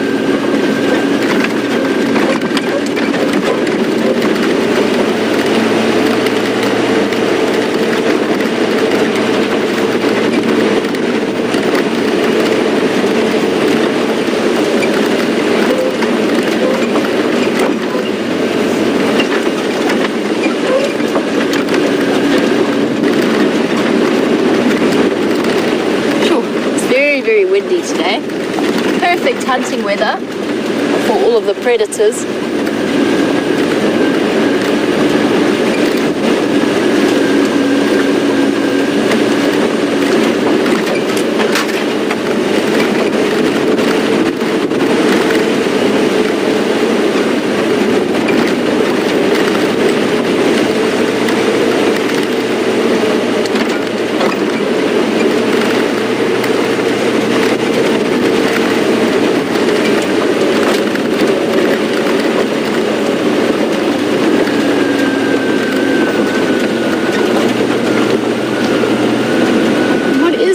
With leopards as well is that some are much more amenable to the idea of scavenging than others, and I think that is just a character thing more than anything else. Obviously a very, very hungry leopard will take whatever it can get, but there are certain leopards in different areas that tend to scavenge a lot more readily than others.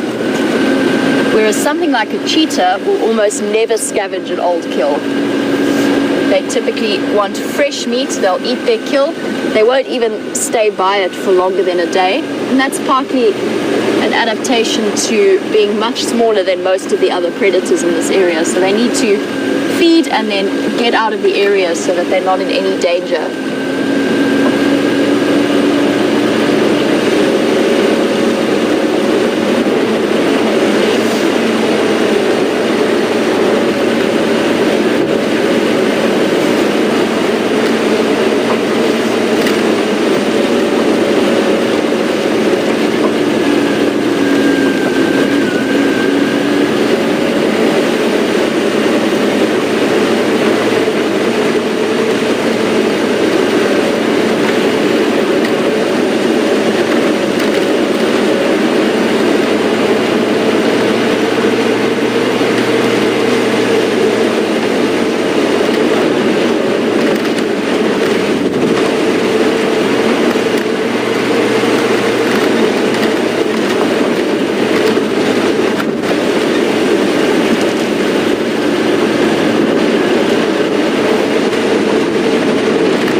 One of my favorite open areas on this reserve.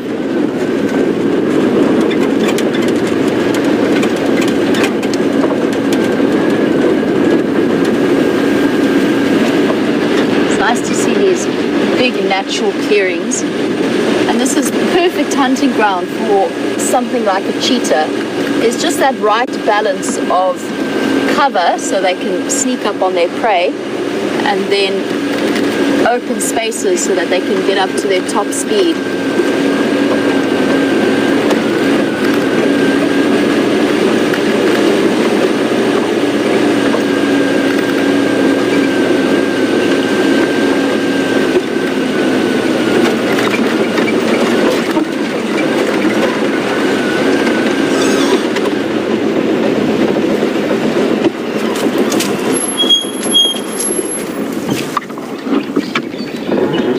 To have a look at these female kudu.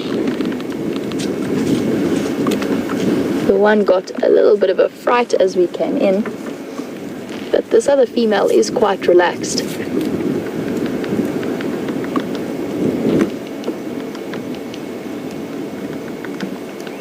And on days like today, we'll find that lots of the prey animals are very, very alert.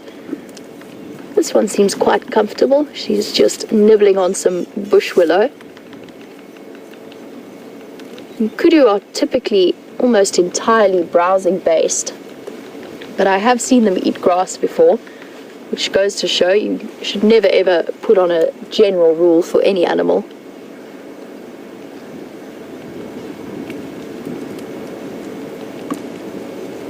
Oh, just stretching up there.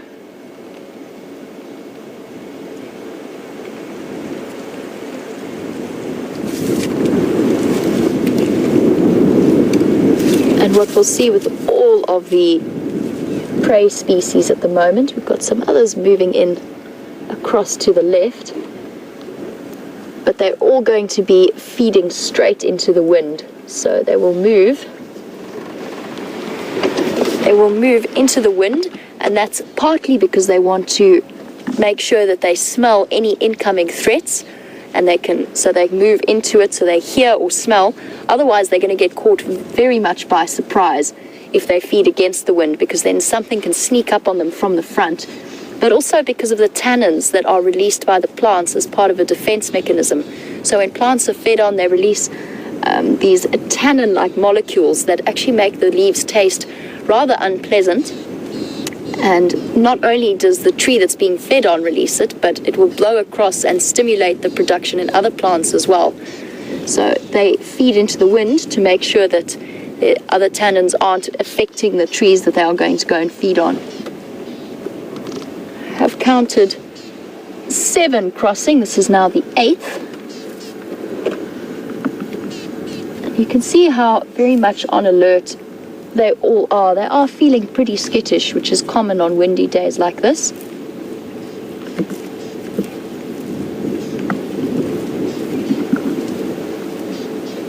But definitely one of the most beautiful and graceful antelopes out here.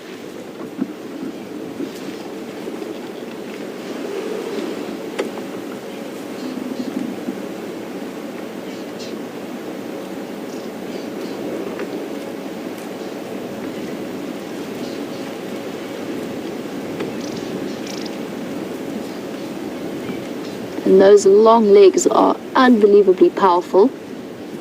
I've seen a kudu jump a 6-foot fence from a standing start before, without even a run-up. They are incredible jumpers.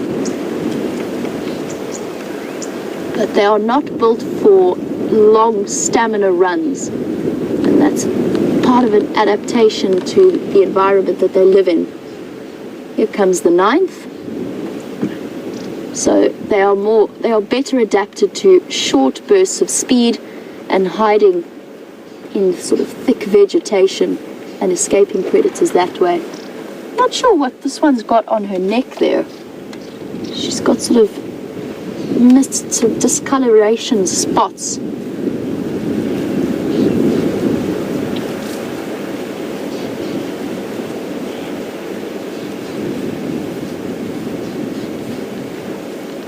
I'm not sure if it's flecks of mud, or possibly just she's got a genetic coloration there.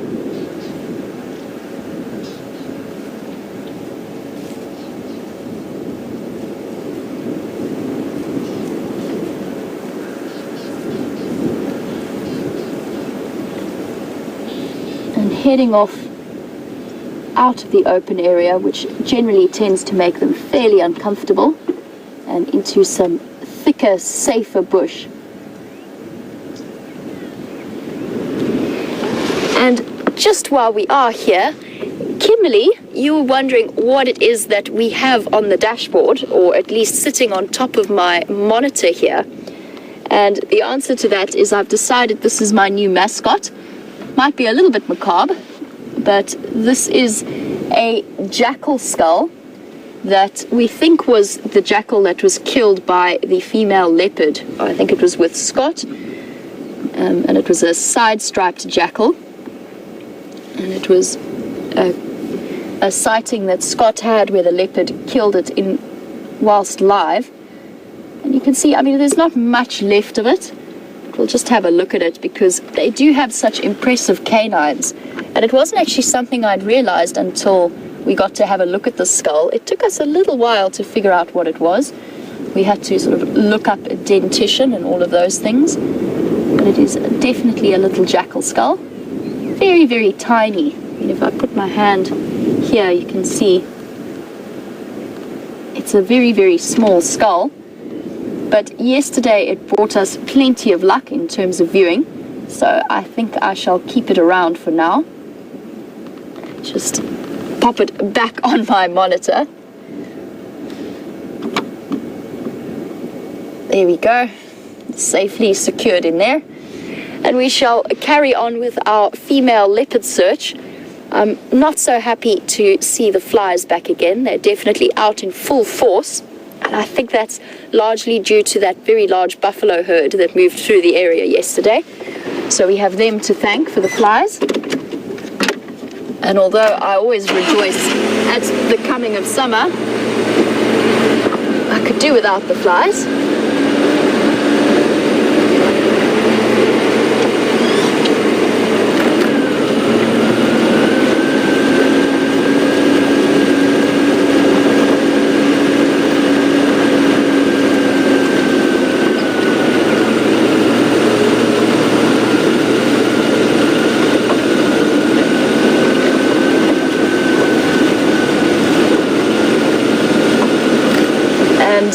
At the moment we do have a sort of rather skeleton staff right now. We've got Andrew and Brian on camera and just Stef and myself presenting. So a lot of people are out and about throughout South Africa on leave or doing other things.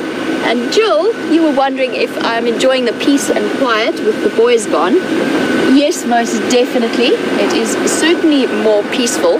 However, I must say that I'm sure I'm not alone in that we miss their hilarious antics and certainly James's amazing guitar every now and again. We get treated to that whilst he's sitting around the table or around the fire. So yes, nice to have a little bit of a break, but I certainly think that we all miss them and we will be happy to have them back.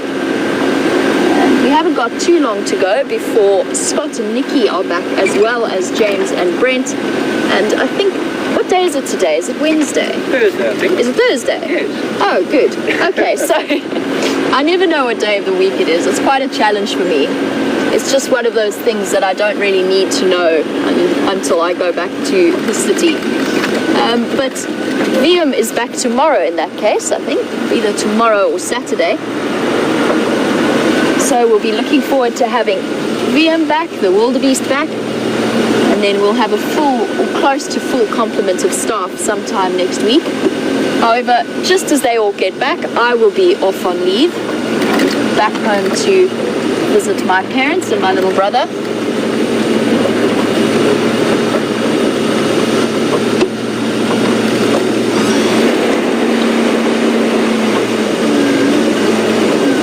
I'm just going to head across to the zebra. There was a little bit of a show going on just as I drove up. I just want to see if hopefully they stick around and we can have a look at what they're doing. They seem to be in high spirits.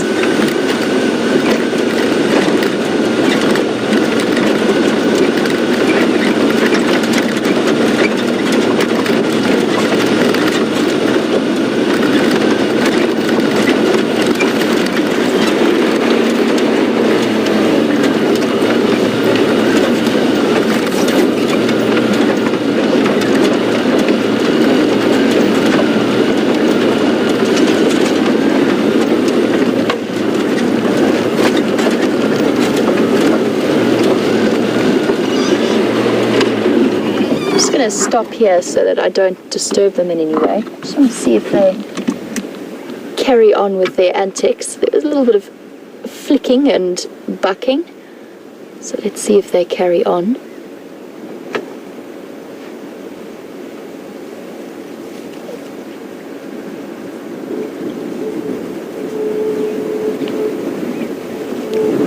And zebra dynamics are always interesting to watch. You can see there's a little bit of tension in the air.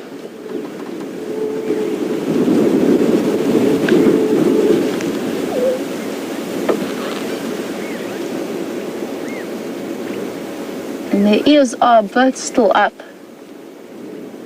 so it's not too serious. Typically when you get a really serious zebra fight, their ears lie flat against the back of their neck, and that's a real sign of aggression. This might be just a little spat, or even a bit of play.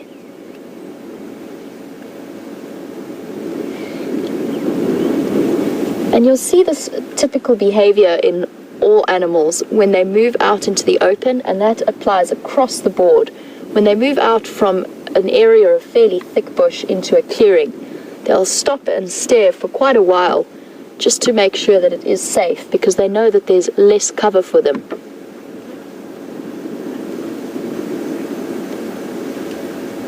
So the one intrepid stallion has moved off, and this group is still sniping at each other. I haven't had a chance to see them from behind, so I'm not sure if this is a breeding herd or a bachelor herd.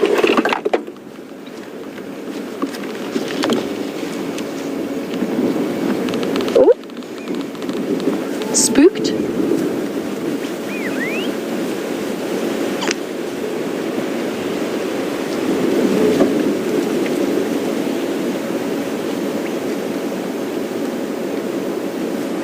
And I think this could well be a young bachelor herd. There's at least 2 males.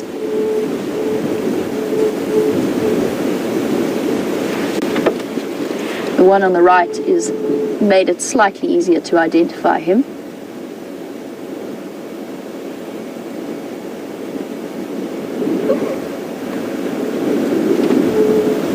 And this sort of behavior can be quite typical of young stallion herds that are just establishing and practicing their dominance. Yes, that's also a male. So a young group of stallions banding together in a bachelor herd and practicing the skills that they will need later in life. And you can see even now how wonderfully effective those stripe patterns are when they group together like that in terms of trying to identify individual animals. They seem to blend into one another, and you can imagine how that effect would be increased 10 times if your vision was sort of in black and white, as predators would be. There is just plenty of testosterone flying around at the moment.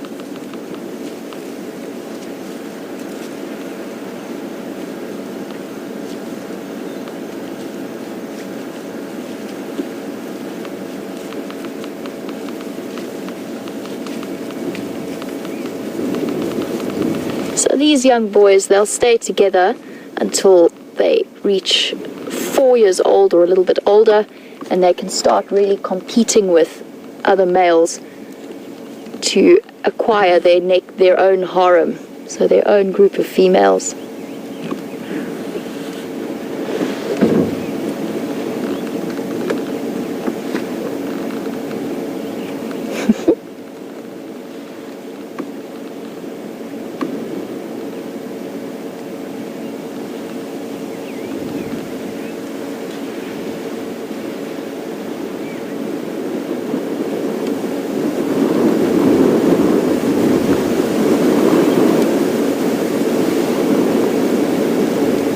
There's a sort of combination of affection, a bit like teenage boys play fighting.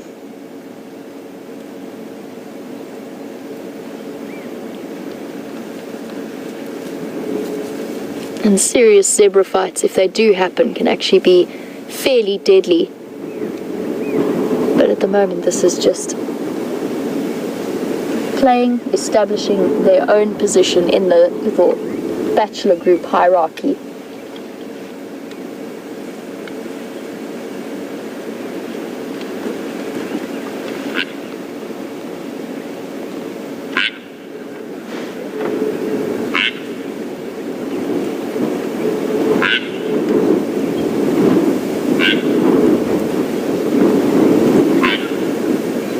just listening, and so are they, to a wildebeest alarm calling, or possibly announcing his territory in the area, because the zebra don't seem to be too stressed out about it.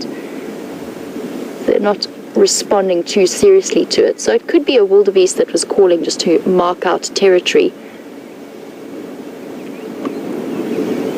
So when a young zebra male reaches sort of, I think, around 1.5 to 2 years old, the stallion and his father of the herd that he is born into will start to put pressure on him to move out, as will the females, in fact. And he will then head out on his own. He will be sexually mature, but not large enough or experienced enough to start competing for his own harem. And then over the next few years, he'll develop his skills in the same way that these boys are now, just through play fighting. And once they reach a large enough size, which sort of happens around 4 years old, but it can be a little bit later as well, and will start to move out on their own and try and compete with other stallions in the area who do have harems. And there you can see there's also a breeding herd at the back that's coming through. There will be some females. There's a little, fairly young zebra foal at the back. Not too young, you can see it's lost most of its fluffiness. That's very typical of baby zebras. It's reaching sort of sub-adult age, probably about 9 or 10 months old. And if it is a female, she will stay with her herd until another roaming stallion comes and defeats her father in conflict, and then she will be passed on to that stallion to form part of a new breeding herd and a new harem. Here we've got groups of females. So another fairly young sub-adult.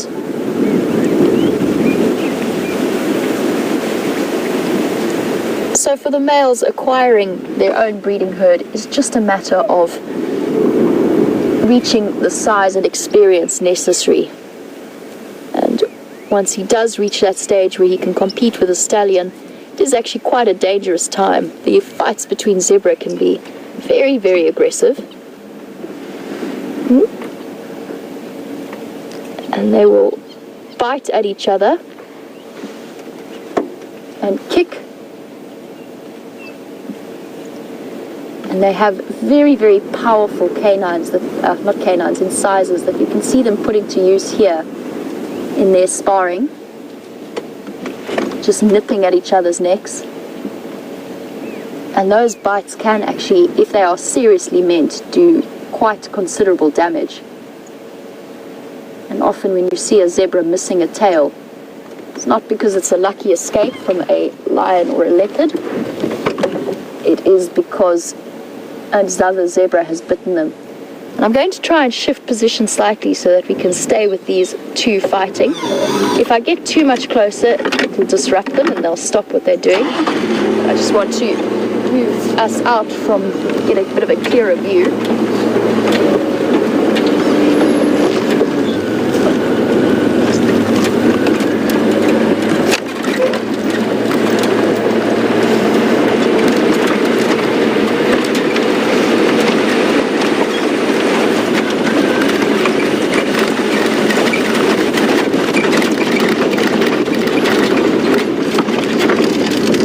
Stop here so that we don't disrupt them, because the rest of the herd is coming in at quite high speed.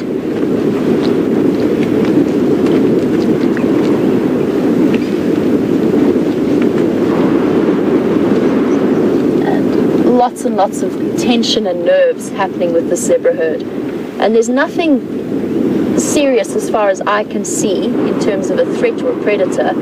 They are just, the tensions are running high, especially because it is so windy. And there we can see that wildebeest that was calling a little bit earlier. Just a male trying to establish his territory, not alarm calling in any way. But zebra and a lot of herd animals, especially on a windy day, if one of them spooks ever so slightly at the slightest noise, they do tend to startle like that. Let's see if we can get a bit closer now that they've stopped.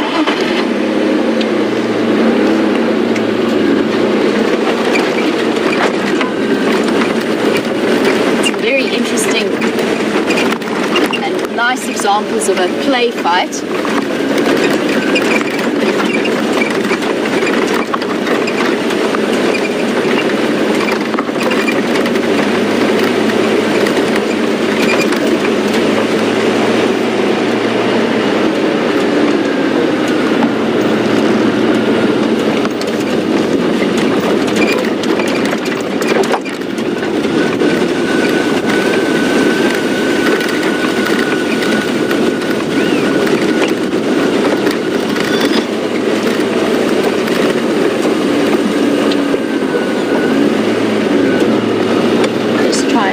Nice clear view.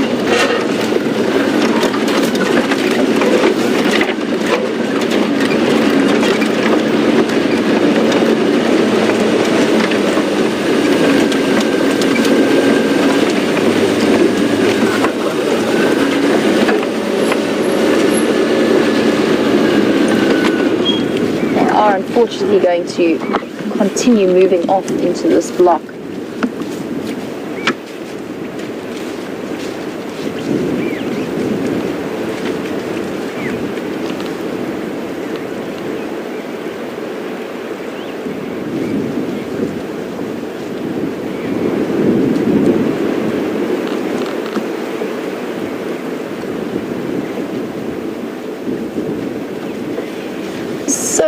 We're looking at all of these zebras and the bottoms look rather identical, but in fact every single zebra has a unique stripe pattern, much like a human fingerprint. And Colin from Johannesburg, I hope it is not too chilly there, although judging by the wind that we're getting it probably is a bit nippy. Colin would have liked to know if kudu's stripes are unique to them in the same way, and yes they are. Kudu do have unique stripes to each individual, although what I have noticed with kudu and inyala is that sometimes you get these nice sort of Y-shaped stripes, slight sort of variations in the way that they're formed. And I have noticed in the camp that I used to live in, we used to watch inyala come through fairly frequently, and over the 2 years we got to identify them by their individual stripes, and we also got to watch them raise young babies to adulthood. And I definitely noticed a very strong link genetically between similarities in the stripe pattern.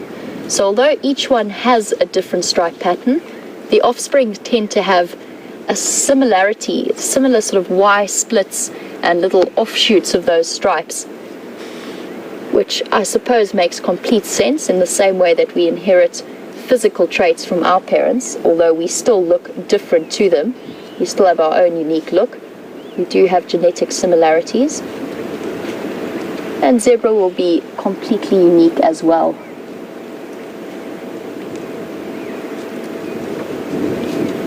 The one sort of second from the right of the screen has got its ears flat back, and I think is still a little bit annoyed. I'm going to try and reposition because I think it's still, that male is still going to cause a little bit of tension, although they do seem to be moving off now.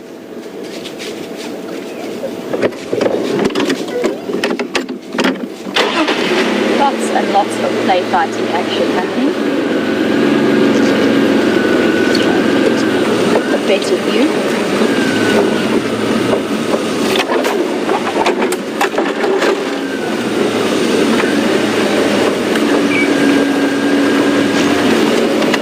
I'm just going to stop here for a moment, let them relax. I don't want them to move away from us.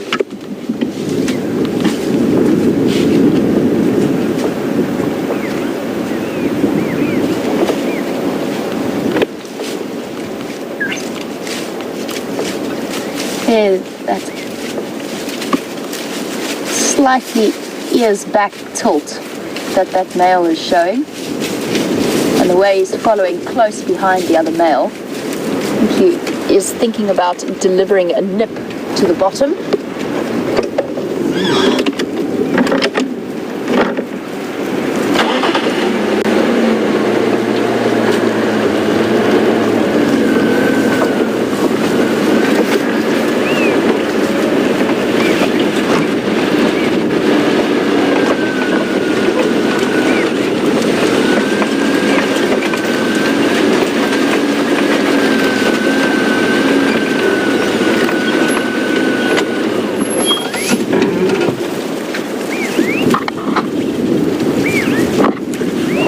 are just disappearing off once again, constantly moving.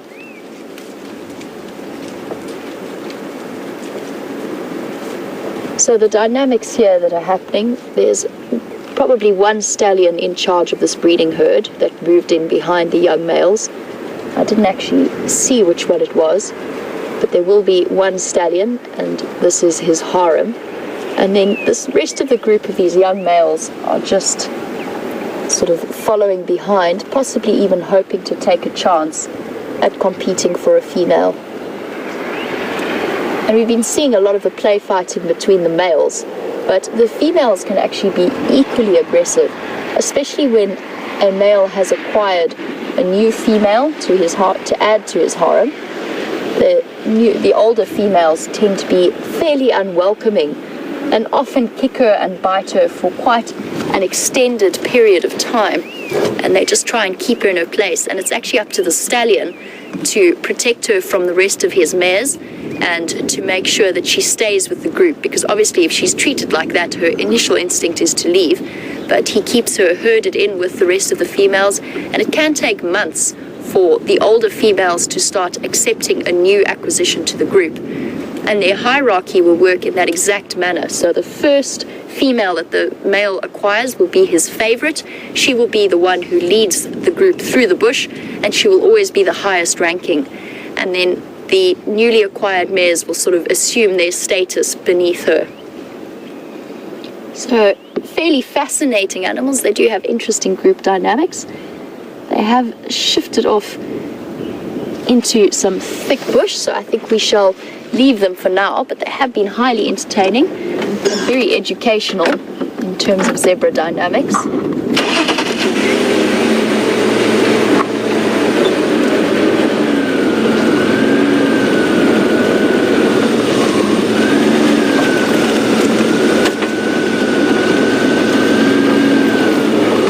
And they can be fairly aggressively defensive, both to predators and to, as I said, other zebras. And my dog actually learnt that the hard way. She went out into a clearing, went to investigate some zebra, and came back very fast with tail between legs, with a stallion very close behind her. So she learned very quickly that zebras are not to be tangled with.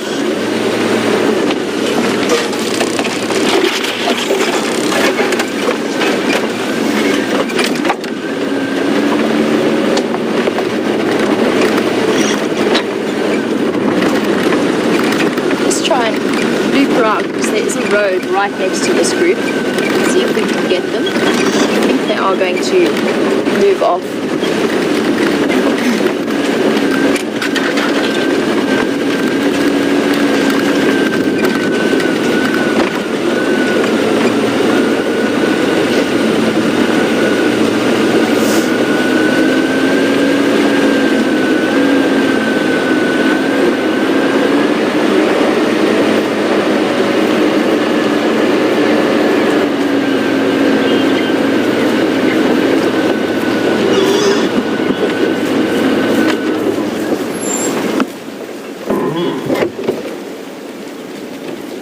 As our zebra disappear off into the bush and across the road into just north of our Arethusa boundary, Dory from Wisconsin, welcome to the Sunrise Safari. It's great to have you aboard with us. And you would like to know if all animals have territories that they protect or if it's just predators.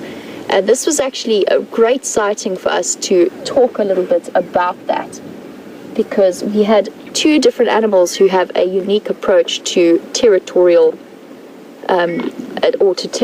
approaches. So the wildebeest that we heard calling, they are animals that will hold a territory. So the male will hold a nice territory. He'll try and get the best, and obviously for them that means good access to water and good grazing potential. So he will try and find and compete for and defend the best area of land, and then he works on the assumption that that will bring the females to him. Now, the zebra kind of work in a different way. So they're not territorial, although they do have home ranges that they move around in. but the male will acquire his females, keep them with him, and then move through different areas.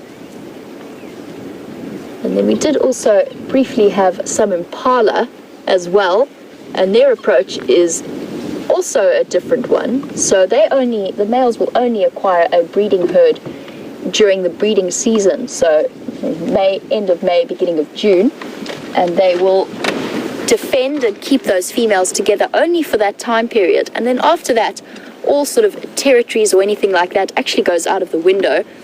They will have a home range that they prefer to be in, but they don't necessarily stay in a territory or defend a territory. They defend a group of females. So some animals do have territories. Typically, it depends on males, females. It's different for each. The approach is different for each species. So for something like a rhino, the males will have territories. The females don't really care. They will move around and do as they wish. And the males will also tolerate subadult males who move through, especially if there's access to water, and even other dominant males, provided that those males don't show any territorial signs, so they don't urine spray or scrape their dung in any way while they're moving through that territory. Elephants, no territories at all, but they do sort of move around in home ranges, but that can change throughout the years, especially because they're such long-lived animals. What else have we got? Warthogs are not territorial, but they will have a home range. Something like a steenbok or a duiker, all of the dwarf antelope will defend tiny, tiny little territories, and they'll defend it together as a pair. So the male will fight off other males, and the female will fight off other females. But if the male comes across a sort of lone female who's strayed into his territory, he won't fight her, he will just try and mate with her without his mate realizing what's going on. So a lot of different approaches to territorial markings and home ranges. And a territory is defined as an area that is actively defended and marked. A home range is just where the animal moves through. So slightly different, and it is not in any way defended, it's just where they spend their time.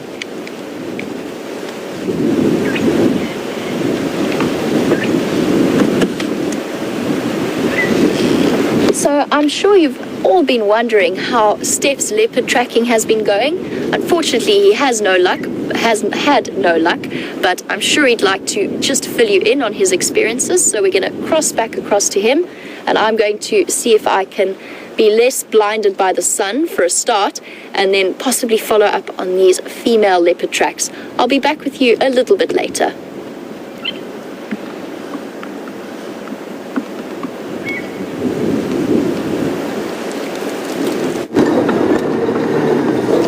Welcome back. We've been hot on the search for some leopard for you this morning.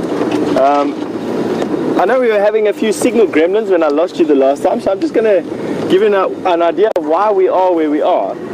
Last night on one of the main access roads, one of the guests coming into the camp said that they saw two leopards crossing into our property, crossing into Juma. And I wanted this morning, after we saw those male lions lying around, to see if we could find them. And almost immediately we found some fresh male leopard tracks. So myself and two other rangers are in the area, combing through the area. I've already been on foot, following up on the male leopard's tracks. He comes from this bush on our right hand side. His tracks come into this area over here. And I did see older tracks of a female leopard. So the story as I have it in my head at the moment is he was coming up this way, he met with the female that was already in this area. Together they were seen and together they are moving, because Andrew, one of the other rangers here, has got fresh tracks of both of them together. So that's the story as it's building in my mind. And now the trick is, how do we find these two animals? And that is easier said than done. So usually with male and female leopard together, it doesn't always mean that they're going to be mating with one another. It may mean that the male is joining with the female just to see where in her estrus cycle she is. They'll be together for a bit and then they'll move off again. But from what these tracks are telling us, it looks like they are together, so it's a good thing.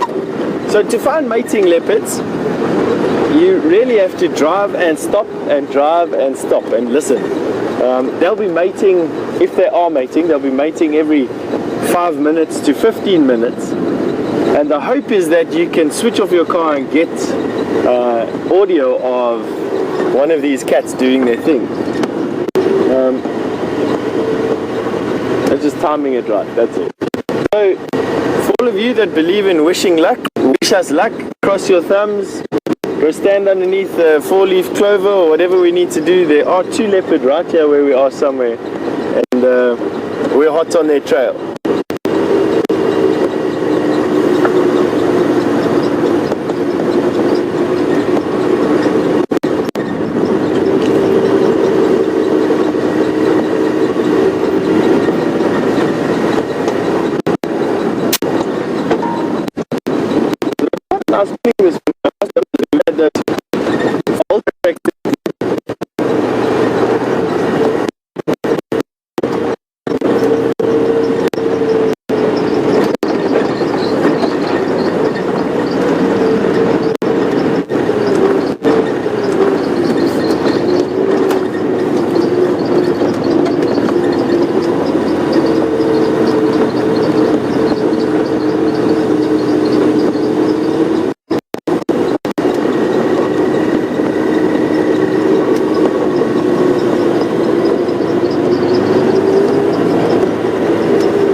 We're going to stop over here and we're going to listen for a bit.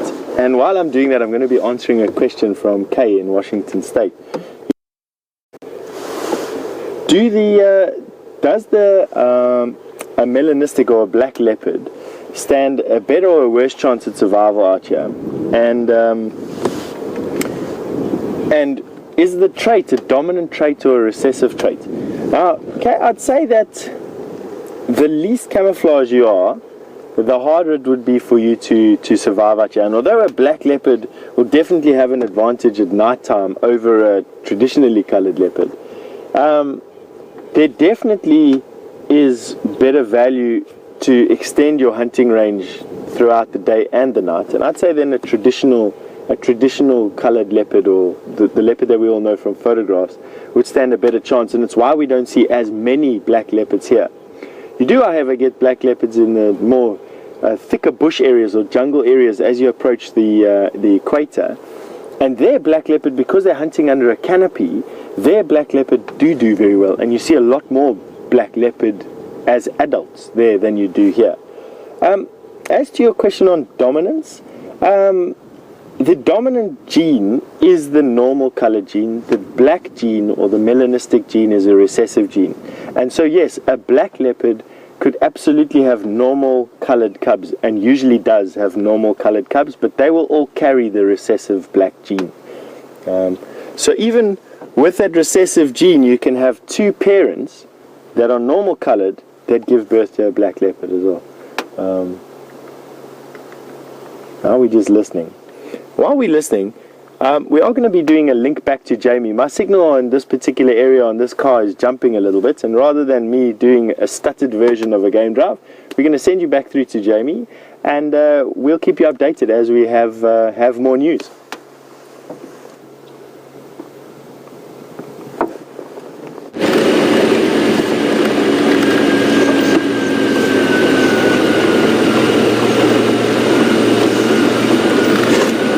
Guys, welcome back, and we do apologize for some of the signal issues that Stef has been experiencing. I'm sure our tech geniuses are hard at work trying to find those gremlins. So still no sign of these leopard tracks coming out, and I'm starting to think that maybe she pulled a bit of a sneaky on me and carried on and then looped back to where she came from. She might have just popped out to investigate what all of the noise was about and then looped back into where she came from. So I'm going to have to double check around that area as well. But for now I'm just making doubly sure that she hasn't crossed into this area somewhere.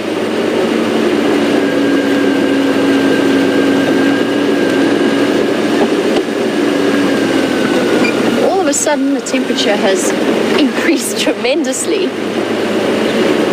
Took me quite by surprise. I've been chilly right up until this exact moment, and now I'm too warm.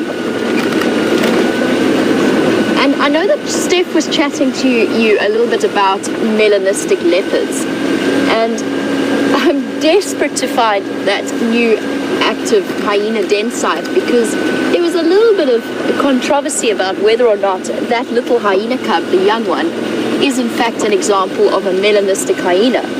So with the time period that has passed since we last saw it, there's a good chance that if it's developing spots, we would have seen them. So I'm keen to see if we can relocate that active hyena den. We have been trying, no luck yet. But if we could be able to see that cub now, we would probably know for certain whether or not. And I've absolutely never heard of melanistic spotted hyena. So this would be a major first for me, and I must actually do some research into it and see how often it happens. Presumably it does, but it must be highly, highly unusual. No, it flies, go.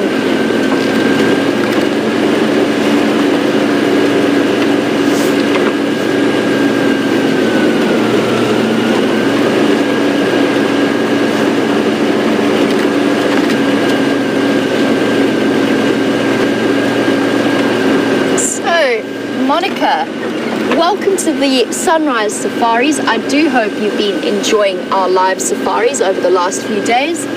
And Monica, you would like to know if we get any ostrich in the area. And there are ostrich around. They tend to favor the more arid areas, so maybe sort of towards the north of Kruger. But they are in Kruger National Park. I have seen them. I have yet to see them while I've been working here on the Sabi Sands. I don't know, Andrew, have you ever seen them? It's a negative. Okay. So it's not really entirely the right kind of environment, or the right, what's the word I'm looking for? Not really the right kind of habitat for ostriches, but apparently the crew have seen them at Manuleti before, and obviously this whole area, thank you elephants, by the way, for that roadblock. This whole area is open and there's no fences stopping them from coming in. So it is a possibility. It's just because the landscape isn't quite right and the level of rainfall isn't quite right for what they are adapted for. They tend to be birds that are very, very well adapted towards arid, lacking in rainfall environments. So Monica, it's a possibility, but not something that's happened here yet. We always keep an eye out for them. They are fascinating birds, and I always keep an eye out for their track as well, which is a very bizarre sort of two-toed track with one very large toe and one tiny little toe. So interesting birds, and often a type of prey that's favored by cheetah, who are one of the only animals who are fast enough to catch them.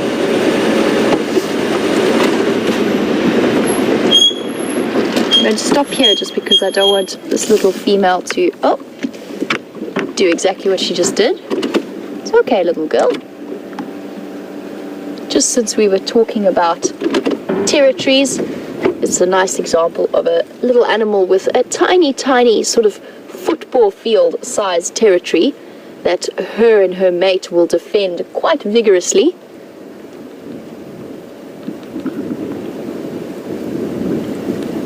And even though they do mate for life and they do move through the same tiny territory, typically they tend to prefer to spend the day with time apart So they forage apart from each other, usually only 100 or 200 meters away from each other. So her male will probably be somewhere around here, unless she hasn't managed to snare one yet.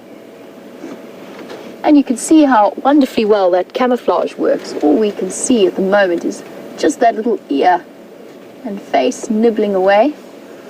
I'll try and sneak forward, or if I can. Just trying to see where the clearest view might be.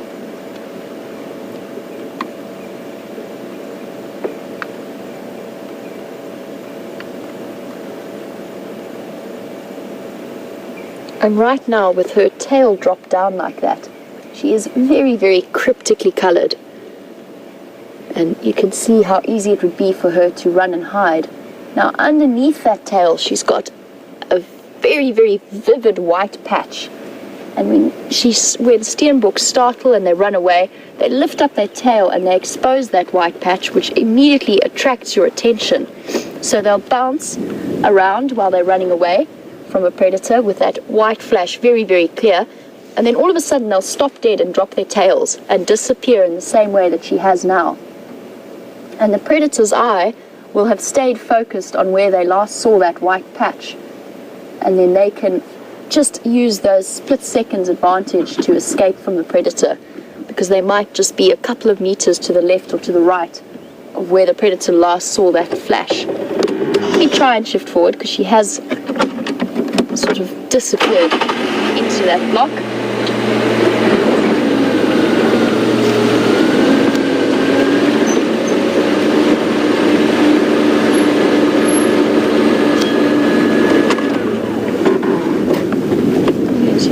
Try and get one last view of what is a very, very pretty little antelope.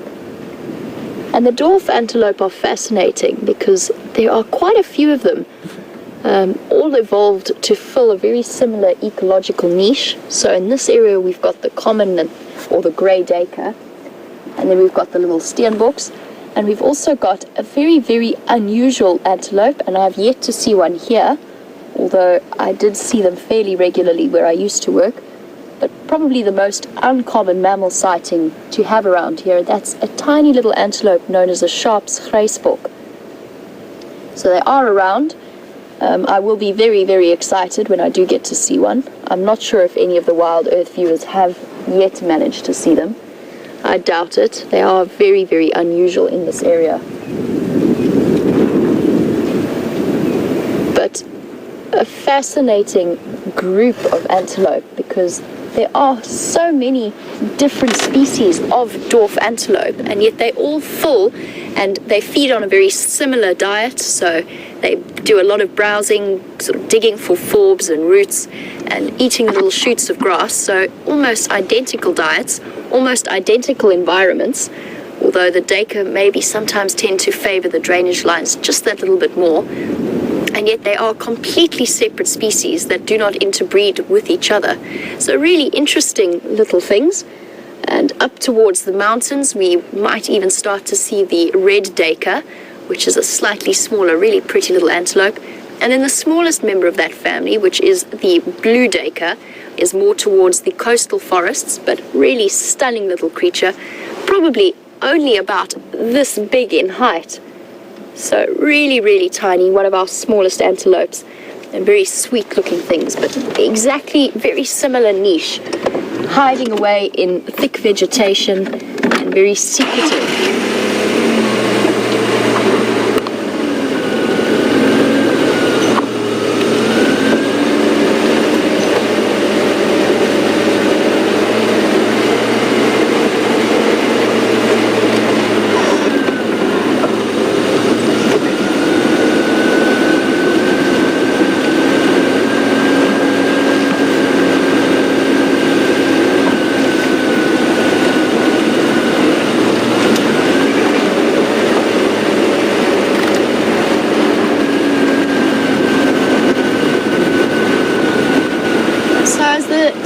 Start to change, we're going to start to see a lot of the migrant bird species returning, And Lynn, you would like to know when the woodlands kingfisher will return to Djuma. And they're actually one of the latest migrant species to arrive. It will probably only be in around November, although you do occasionally get the odd bird who's mistimed it and come back a little bit earlier. But we will let you know.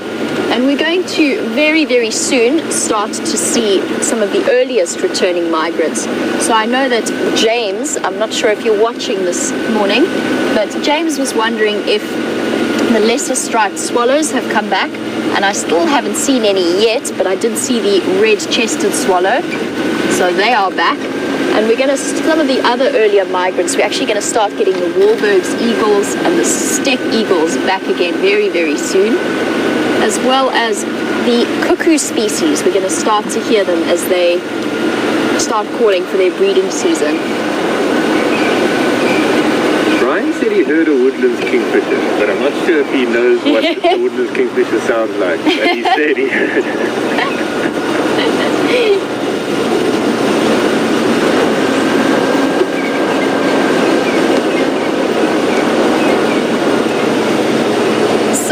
I'm not sure about Brian's hearing of a woodlands kingfisher, but I know that Stef is currently listening to the various sounds around Twin Dams. So we're going to cut back across to him and see if we can hear anything, including possibly the mysterious early woodlands kingfisher.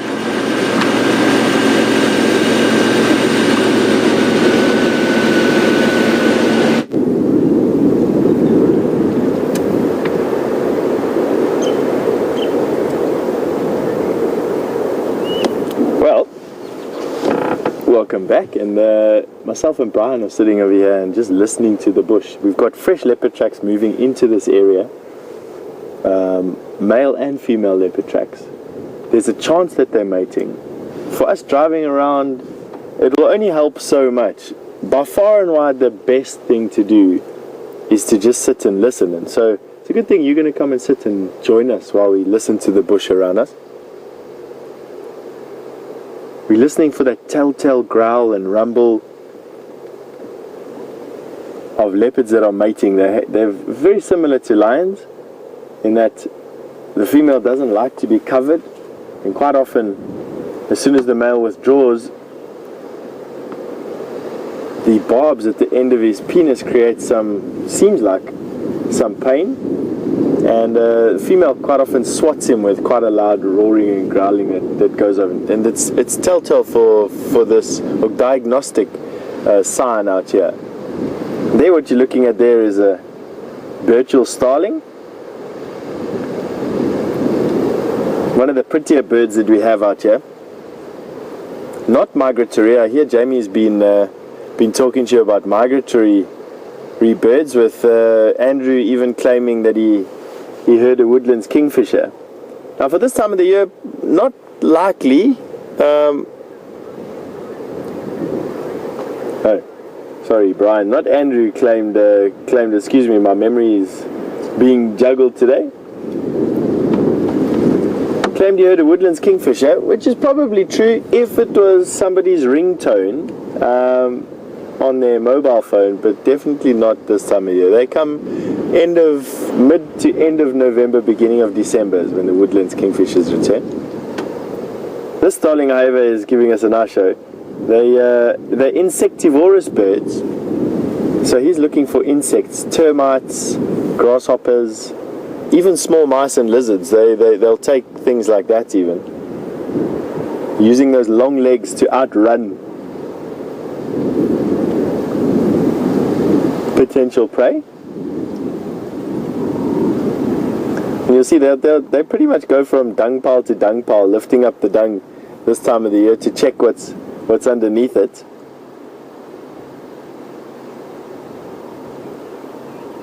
That beautiful sheen, that iridescence on their feathers comes from the fact that their feathers are actually black, completely saturated in melanin, but with a very thick keratin layer over the feathers, which give them that sheen as light is diffused through a clear keratin layer, very similar to your fingernails, only a lot clearer, on each filament of their feathers. And as it twists and turns, very similar to, I suppose, an old CD would diffuse light through the spectrum. So we're getting light diffusing through that spectrum before it's absorbed by the black feathers.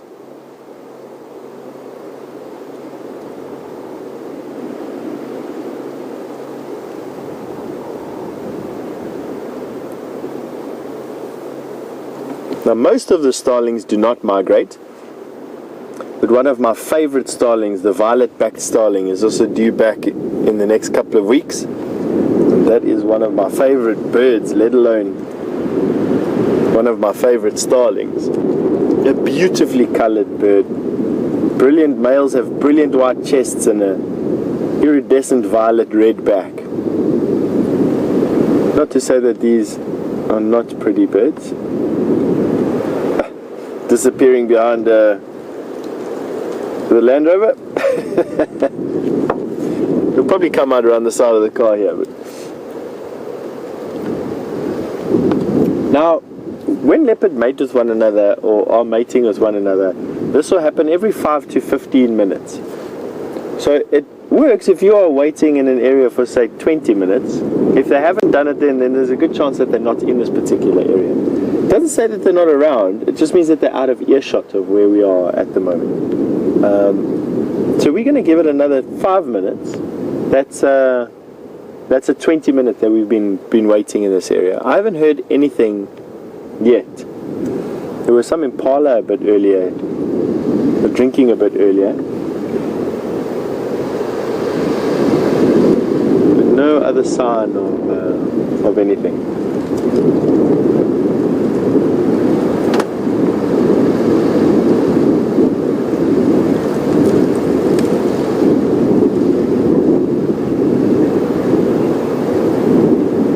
I'm sure you can hear and see the effect of the wind on some of these bushes and trees around. There's quite a stiff breeze blowing. Wouldn't say it's quite a gale just yet, but it's quite stiff, and would definitely be hampering the ability for me to hear what's happening in any one direction. Especially with ears the size of mine, they tend to make quite a lot of disturbance, and it sounds like jet airplanes in my head when the wind is blowing loud or hard.